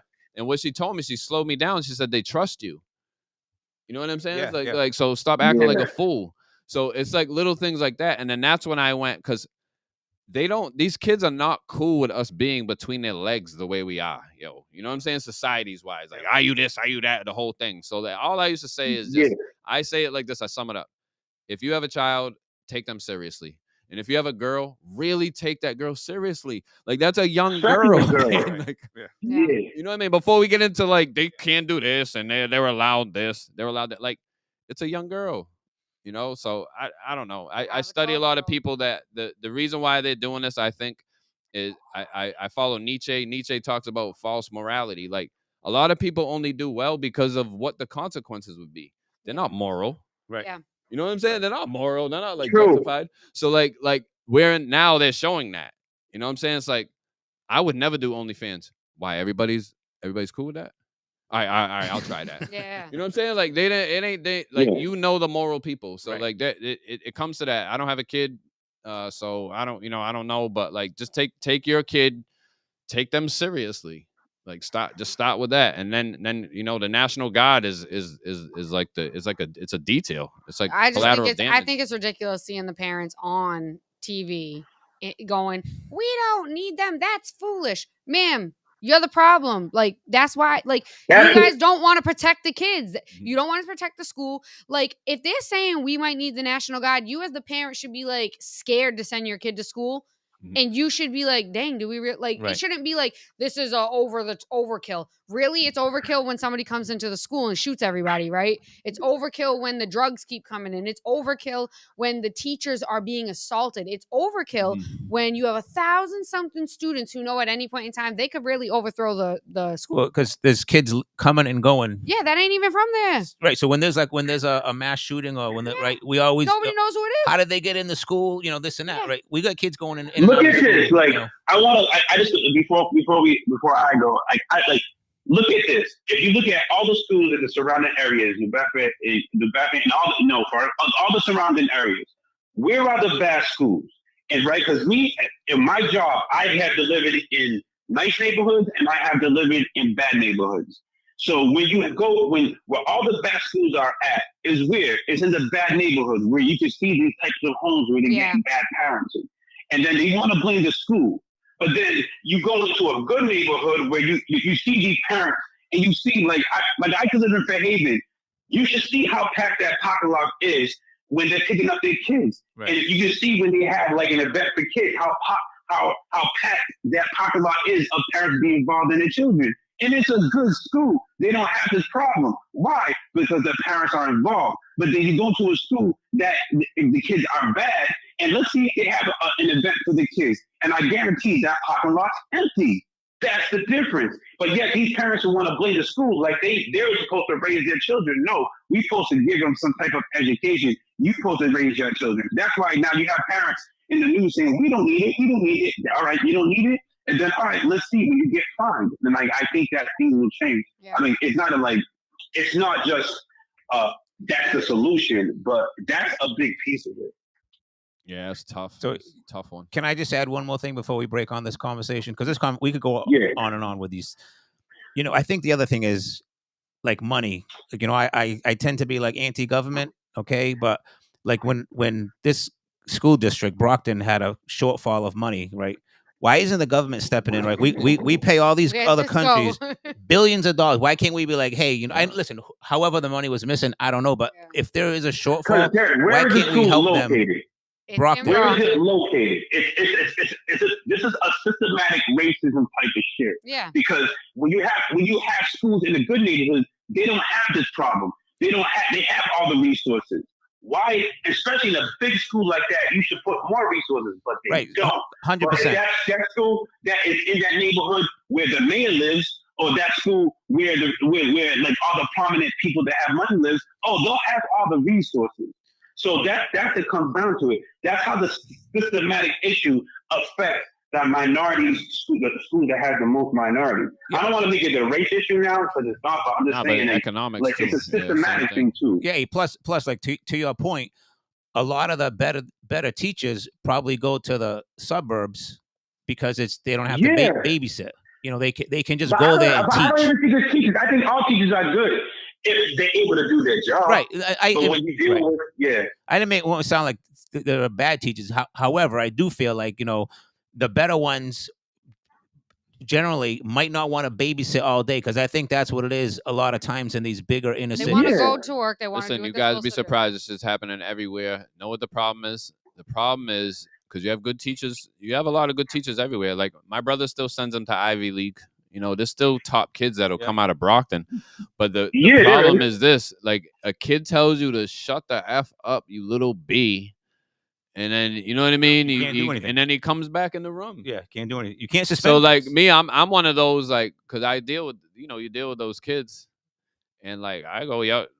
Eventually that's going to even off. Like I know how to control that, but like what if you're a 59-year-old woman that is just a good teacher? You know what I'm saying? Yeah. You don't need to deal with that. So it's like you said, unfortunately things have to fall. This is back to the distraction of the United States that I described. Like everybody don't realize like it starts with you and then your city councilors and then you go from city councilors, but you have to stay on it. But what are we gonna do? Yeah. It's Well- about finances too, like you said. I got a question for Berto real quick because we know we got a break.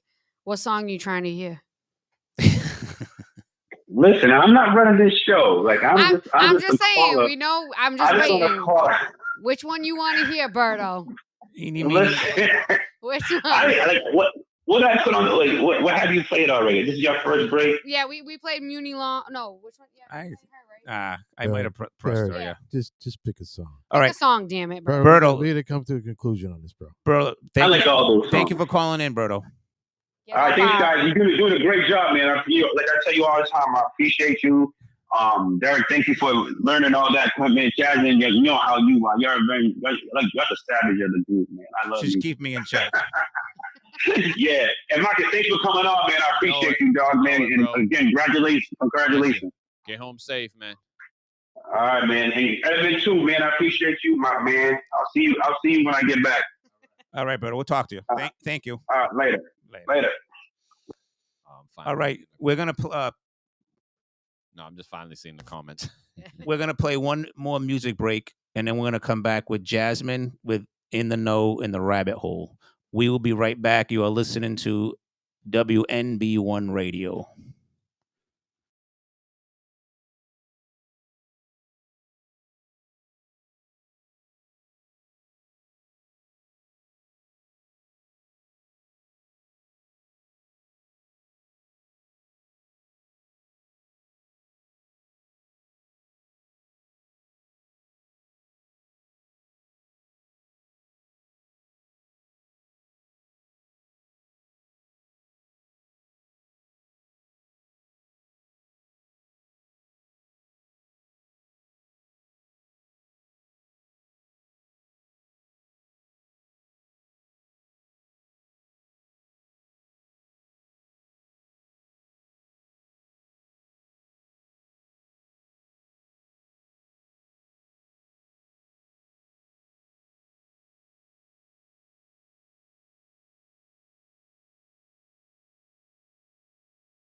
We are back. Frequency Live, WNB1 Radio. We are going to go to Jasmine's segment, In the Know. In the know. See, Marcus, I'm gonna have bars for this. Yeah. All right, so this is In the Know. I have a few things. So, you guys know I got into an accident because of horseback riding. I love horseback riding. My daughter does horseback riding. So I wanted to shout out the place we go for horseback riding. It's called New Beginning Stables. It's in Rochester, Mass. The reason why I wanted to shout them out is like they're a great like family owned barn, and they really, really love teaching kids. Sometimes when you go to certain barns, I used to work at a barn when I was a kid. Actually, I worked with couple $100,000 horses. Like these horses were worth money. Wow. Yeah. So the thing about it is like sometimes you go to those barns and like the kids don't learn horsemanship. And I don't know if any of you have ever experienced like farm life ever, but there's something to be said about kids being outside, being grounded, working with animals, learning how to read body language versus being able to communicate with words. It teaches you something that's invaluable. And I know that because I did it as a kid. So, this is New Beginning Stables. They are family owned. The barn manager is Lynette Diaz Sanami. And she runs it with her husband and her daughter, who is, she's kind of like figuring out if she wants to be a trainer or not, but she's a great rider. They're a boarding facility, lessons. They do camp and riding programs. My daughter's in the elite program. She's learning to be an elite so that she can, while they're at this camp, they're learning how not only to ride, but how to take care of the horses, how to teach the kids. So as you progress, you get a little bit more responsibility, They host many riding and horsemanship workshops. So this is for adults too. So they do lessons for adults, kids, but I think the best thing about it is they really focus on these programs for the kids. It's amazing. And they're not like super expensive. I find it super reasonable. So they have a summer camp coming up. It's $500 a week. If you know anything about lessons, depending on who you're riding with, can be very expensive. So I think that's reasonable because you're there. They take the kids for hours. It's not like you're just going for an hour. Yep. It's hours each day. The elite program, it's the same way. It's like 4 hours. And it's like, I think it was like when you boil down to like what you were paying for, it was like $50 for 4 hours a day. This is Rochester? Yeah, this is in Rochester. So I just wanted to shout them out. New Beginning Stables. They're amazing. Then there's, I don't know if you guys heard of this, but in Boston, they have an all-you-can-eat Wagyu Shaban house. So it's Makish Wagyu Shaban house. It's on 21 Huddleston Street, Unit 101, Boston. It's like the first of its kind because, like, I don't know if you like meat. Wagyu meat is expensive. So for it to be all you can eat, like I couldn't find the pricing, or maybe I just wasn't looking hard enough. But I'm gonna, I'm willing to bet this is somewhere you take somebody to impress them. This isn't like an everyday date type thing. Right. Probably not the cheapest, but I just thought it was cool. I'm a big foodie. I love food. And not that I say that I think like meat has a total difference depending on what cow it is. But like if it's good food, I'm down to try it once and then go back if it's really good. So it's somewhere I'm going to be looking out to go try. The other thing I thought that was cool is like pickleball. Y'all heard of pickleball? Yep. Mm-hmm. Okay. Yep. It's becoming a big thing. I want to try that. Actually. Okay. Well, if you want to try it, there's 3 places you can play pickleball. Okay. Dartmouth Pickleball and More. That's the name of it. Pickleball and More. Fairhaven South Coast Pickleball, and I think it's in the old roller skating rink. Right, it is. Yep. And then Fort Phoenix has the tennis courts that they're now going to also be setting up pickleball. And actually, right now, I mean, I saw it up until like a month and a half ago outside in Bristol, Rhode Island, on like one of their main streets. I can't remember it's that strip where they have like the brick oven pizza place, and they have like a noodle spot and stuff. It's that same road, but it's further up. They have it outside, and I'm talking old heads, like people in their 70s out there just going at it in the freezing cold, like living their best life. Hey. So my cousin loves pickleball. I think the kid's he'd go pro if he could because he loves pickleball. So just, as we start getting warmer, it's something to think about if you want to get active and you don't really know what to do. Events that are coming up is Harvard Art Museum at night, 32 Quincy Street in Cambridge, February 29th, 5 p.m. It's a cool experience because you're at the museum at night, and what I gathered from it is they have like little things that they do. Like they might have like music and drinks and stuff. And also the Museum of Fine Arts does stuff like this too. Where you can go to the museum at night and they have different events and it's pretty cool. And I'm pretty sure it's all ages. So it's not just for adults. Like I think the kids can go, which I think is awesome too, because like a lot of the time parents are pressured to go to places during the day and it doesn't always fit in. Like that's when you're trying to get to the doctors and this and that. So this kind of gives those parents who maybe don't have the best schedules a time to go somewhere with their kids like that. That's cultured. There's a 90s R&B adult skate night. Nice. I used to think I was the queen of Hot Wheels. Okay. So it's at United Skates of America, Rumford, Rhode Island. March 1st, 10:30 p.m. That's the only thing. So if you're somebody who likes to be in bed, it don't start till 10:30. Yeah, that wouldn't work for me. Yeah. So you might be out there just like on autopilot, skating, half asleep. But I definitely want to go check it out. My boyfriend does not skate, so it'll be like maybe me and my sister. Maybe his mom loves to skate, so maybe I'll bring her. His brother's nasty at skating, so maybe I'll bring him and his girlfriend. But I definitely want to go check it out. And now that my ankle's all healed up, I can do everything. Nice. I'll be out there. So the last thing is the 11th annual wine tasting fundraiser.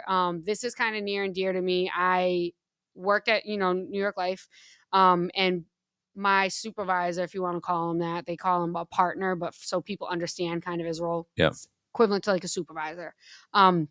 He introduced me to this, 3 years back. So Team Noah, anybody know about the family that built the park over by the water, past the Fairhaven Bridge? So it's their family. As anybody knows, they had a son who had disabilities that had eventually passed away. This family is amazing. Like a lot of people don't know how to come back from losing a kid. This family took that tragedy and they said, let's do something for kids like him because we saw what he went through. So they built that park over there. And a lot of that was from donations. Like they have their own construction company and they're not hurting, but they gathered the community and got that park built. That's why people were, pretty mad at New Bedford when they said they were going to charge to park there. Yeah. Like you got a free park. Yeah. You're already thinking of ways to make money off of it. Like, come on, grow up. Right. Yep. So, and that never happened because of people posting about it. I think that they got deterred from charging because, I don't know if you guys know, but like I have family members that are in wheelchairs and they're like, we were kids and they ended up in wheelchairs. It's not easy getting a kid into the car with a wheelchair, let alone getting them out, set up, get everything they need. There's bags, there's this. Like, even if they get 2 hours free, they're still not even the first 45 minutes can be set up. Right. So, like, even though you give them 2 hours free, now they still got to pay. Yeah. That's crazy. Yeah. And you got the park for free. So they do this fundraiser. It is amazing. I mean, it's March 8th at 6 p.m. I don't know if usually the tickets are sold out by now. You might find somebody who can't go, who's willing to. If you have anybody saying they have tickets to this and they're going to give them to you, go. Yeah. They do raffles. I mean, the raffles are insane. Somebody gave a brand new Louis Vuitton luggage.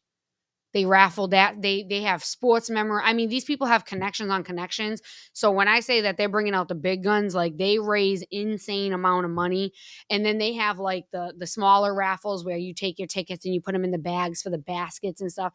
And then it's a wine tasting. So if you enjoy wine, there's a lot of homemade wines there. Actually, the family that throws this, the brothers, they make their own wine. Yep, nice. People love their wine. I usually serve it all night. That's what we're doing. Is like we're serving, talking to the community. So I just wanted to really shout that out. It's their 11th annual wine tasting fundraiser, Team Noah, United Fishermen's Club, March 8th, 6 p.m. It's great, good people. You'll have a blast, and they have live bands. Nice. Yep. Oh my God. I mean, and when I tell you, the place shakes because of how many people are dancing. Yep. There's no wallflowers in this awesome. place. That's awesome. So it's great. You'll fit right in. Yeah. Oh, well, I'm usually watching because, like, I don't know what it is, but sometimes I like to people watch more than I like to dance. Yeah. But yeah, no, it's a great time. So, but that's all I have for today for In the Know. All right. Nice. So we have one more segment with Jasmine. This is the great part.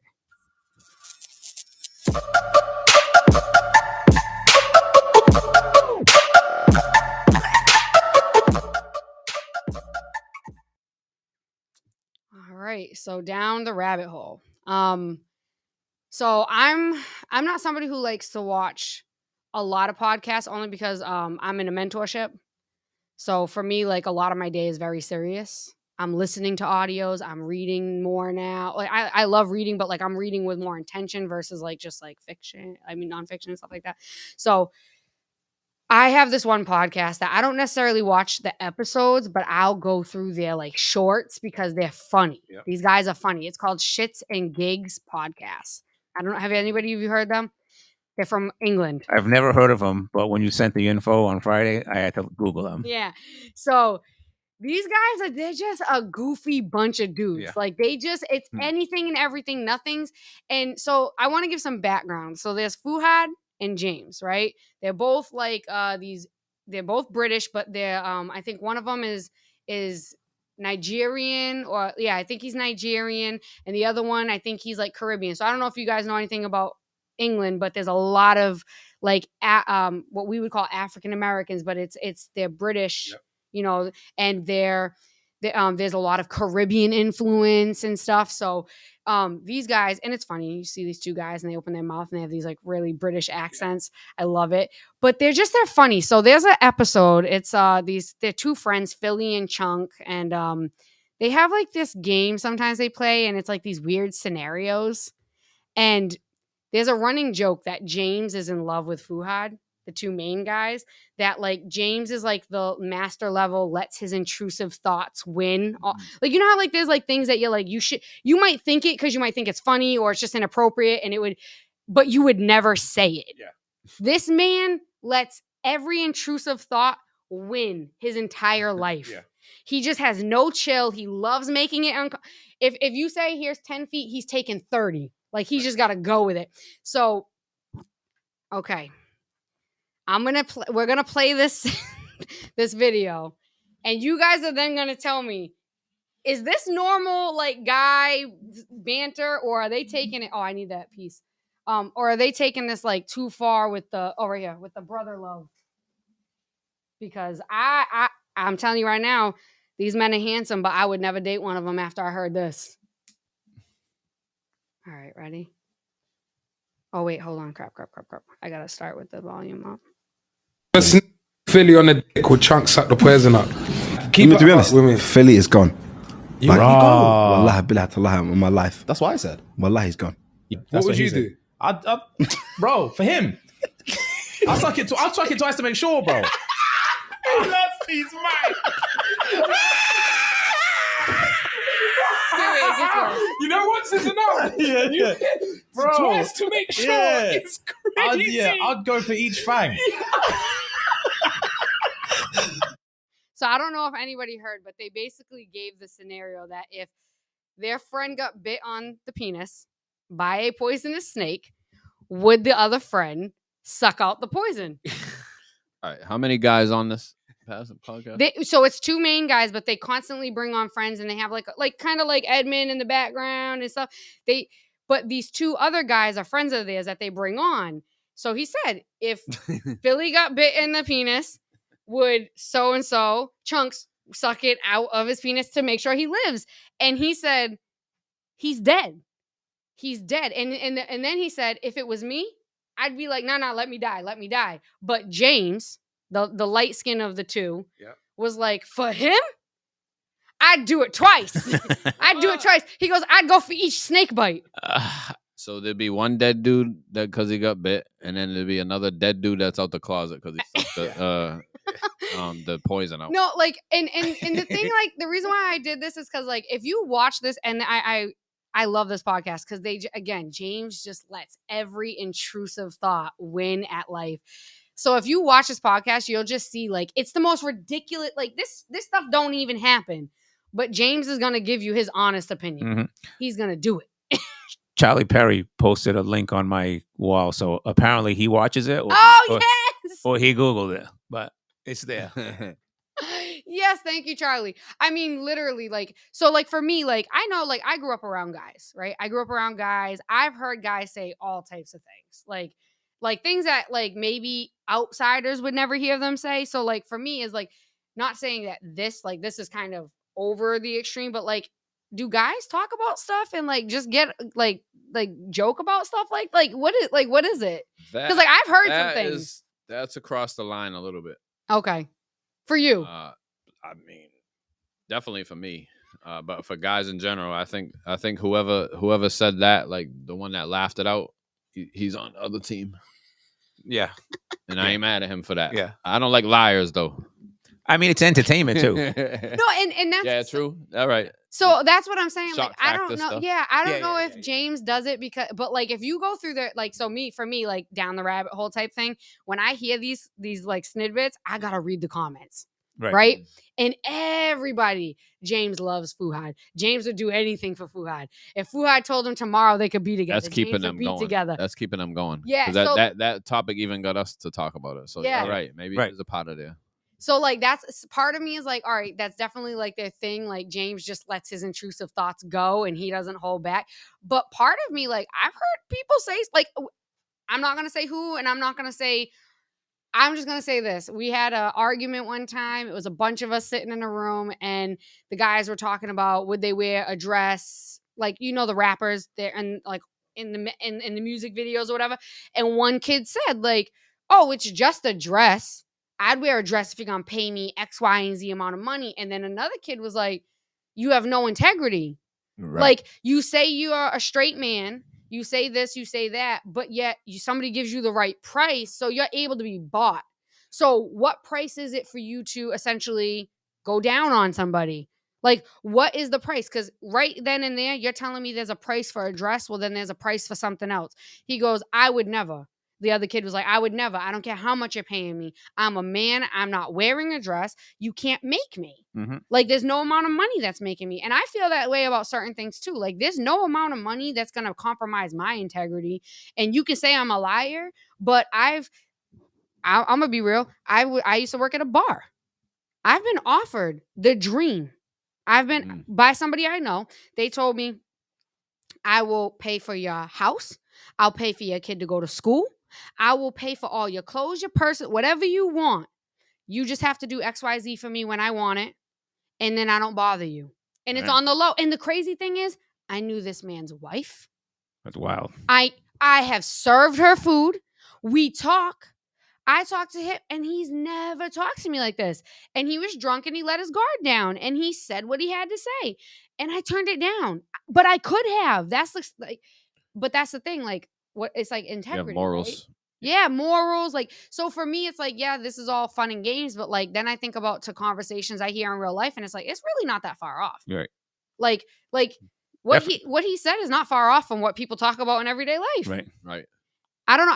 I love the podcast. I think they're hilarious. But then like it gets you thinking down that rabbit hole of like, what are people really willing to do for certain things? Like what is it? There's craziness out here. It's not just in the school system. I mean, it's everywhere. It's everywhere. Everywhere. I urge you guys though, like go watch this podcast. And it's not shits spelled like shits. It's SHXTSN like N gigs. Yep. For shits and giggles. It's on the wall now. Yeah, they literally threw it up. I see it. They pack out places. They just do like like how like we're doing our podcast right now. They'll do it live. Yep. People pay to see these guys. I mean, they're getting big. Like they're getting places, and it helps. They're attractive young men. But at the same time, I'm like, I could never be caught dead saying some of the things that this kid says. Mm-hmm. Like, I just couldn't be out here. I couldn't be the one. Like, and it makes me, he brings me joy. It makes me laugh because. All right. So that was down the rabbit hole. I'm starting to enjoy that segment. All right, we ready to go to the final thoughts? Yeah. Is this the end? I gotta know. Is this the end? All right, Marcus, what do you got? You got any final thoughts for tonight? Nah, I was glad we got to talk about work ethic, and kind of like people's realities. I want to reiterate that hard work and discipline and sacrifice is not going anywhere, especially for the young kids. But now that we're talking about this other stuff, I feel like one of my final thoughts is I want to share what I read. All that really matters, what people say externally, is one thing. I think when you come across somebody, it's real what they are saying to you and how they live. But all that really matters is how you're living and how you deal with yourself. And that's the thing I want people to take from here. I have a good relationship with myself. I'm very hard on myself. I had ups and downs. But one thing that I can do, and I'm not saying I sleep well all the time like that. I'm not a stress ball. But one thing I do is try to handle myself with care as I am being tough on myself. So like that's what I want to kind of put out there. I think a lot of our root causes come from that. Humans are different than most animals. We have this constant dialogue that's going on all day, every day. And those are some of the books that I kind of stay in. And try to remember what voice you're using inside there, because it could be you could be the worst tyrant that you could ever meet. Oh yeah, I agree. Look, Jasmine, I wanted to know your final thoughts. you want my final thoughts first? All right, my final thoughts. I want to thank Marcus for coming on. I want to say too is I remember your dad had this like full court behind the back pass. Did he not? Yeah. I mean, he would get a rebound and like throw it behind the back, on a fast break, pass. Kind of. He learned it on Ash Street, throwing against the oval wall. He said, "Really? Yeah, that's how he learned. Yeah, I remember that. Throwing Yeah, against the wall as a kid. Please tell him I say hi. I will. And also I appreciate they were listening too. They said we sound good. Oh, good. Oh, yeah, yay. yeah. I appreciate he and your mom like raising two good kids, not just you, but your brother Isaiah is a real good kid. Lucky too. the house I landed in, man. Yeah, right. Crazy. I mean, it's me too. I feel the same way. Yeah, So I think a lot of our kids, unfortunately, lack that, that structure at home. Right. So but I appreciate you coming on. I want to thank Edmund, who is always behind the scenes doing a fantastic job. I want to thank Berto, Joe. They're not here tonight, but they're part of our team. Thank Berto for calling in. WNB1 Radio. It's not just It's not just Sunday nights. We have an awesome show, but we have shows throughout the week. Yep. Shout out to B-Mags, Derek Consaccio, Steve. They do an awesome sports show on Thursday nights. I enjoy listening to them. Charlie Perry has great shows on Tuesdays and Wednesdays. I got to say, Charlie had this guy on. He interviewed this guy, Phil Young. I don't know if you know him. Well, I'm helping with them with that. Okay, so I do you know what? website. His I believe his son passed from fentanyl, right? yeah. And I was listening to this story, and I'm I don't know a lot of those things. I mean, and I kind of get educated. So Charlie always has some great topics on, some great people that he interviews. He just did Nathan Victor, but this guy, I learned all about heroin and how it's coming to our country. Crazy. And how, it's in like different drugs. I mean, I called my son right away, who's at UMass Amherst. Yeah. And I'm like, listen, not to be that parent, but I was trying to, because I was learning. So anyway, Charlie has some great shows. The Thursday sports show. There's a bunch of them. So tune in when you can. Yeah, Mags in the morning. Yep. Mags in the morning, and with J9, they have some good conversation, play some great music. So they're another awesome show. Weekdays, 8 to 11, I believe. Right? Is it 8 to 11? Yeah. So that's my thoughts. I appreciate everyone tonight watching, tuning in. Yeah. No, I appreciate everyone here that's not here. The people that we normally work with.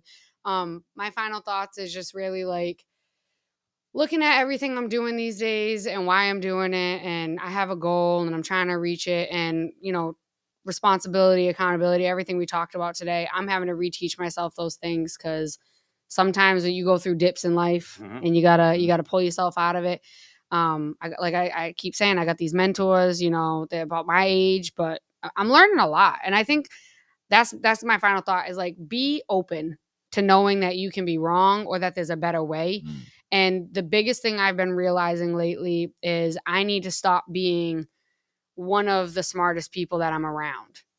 Like, I'm not saying I'm smarter than my friends, but like, I need friends who have much more knowledge than the people that I'm around, because you don't grow. You don't grow. You're stagnant. If all you're at is this plateau where everybody's kind of like on the same level, there's no growth. And I never thought that when I was younger. Like, I always thought like, oh, I can progress because I can progress. But a lot of what held me back is who I was around. And that doesn't mean I'm going to drop everybody, but it means some people in times need to take a backseat. So that's my end thought, is like just taking accountability for myself, taking responsibility for what I do, and really opening myself to like the possibilities that like I can achieve way more than I think. Right. Right. They do say if you're the smartest one in the room, you're in the wrong room. Yep. So Right. I like that. All right. Appreciate everyone tuning in tonight. We will be around next week. Have an awesome night, my friends. Bye, guys. All right.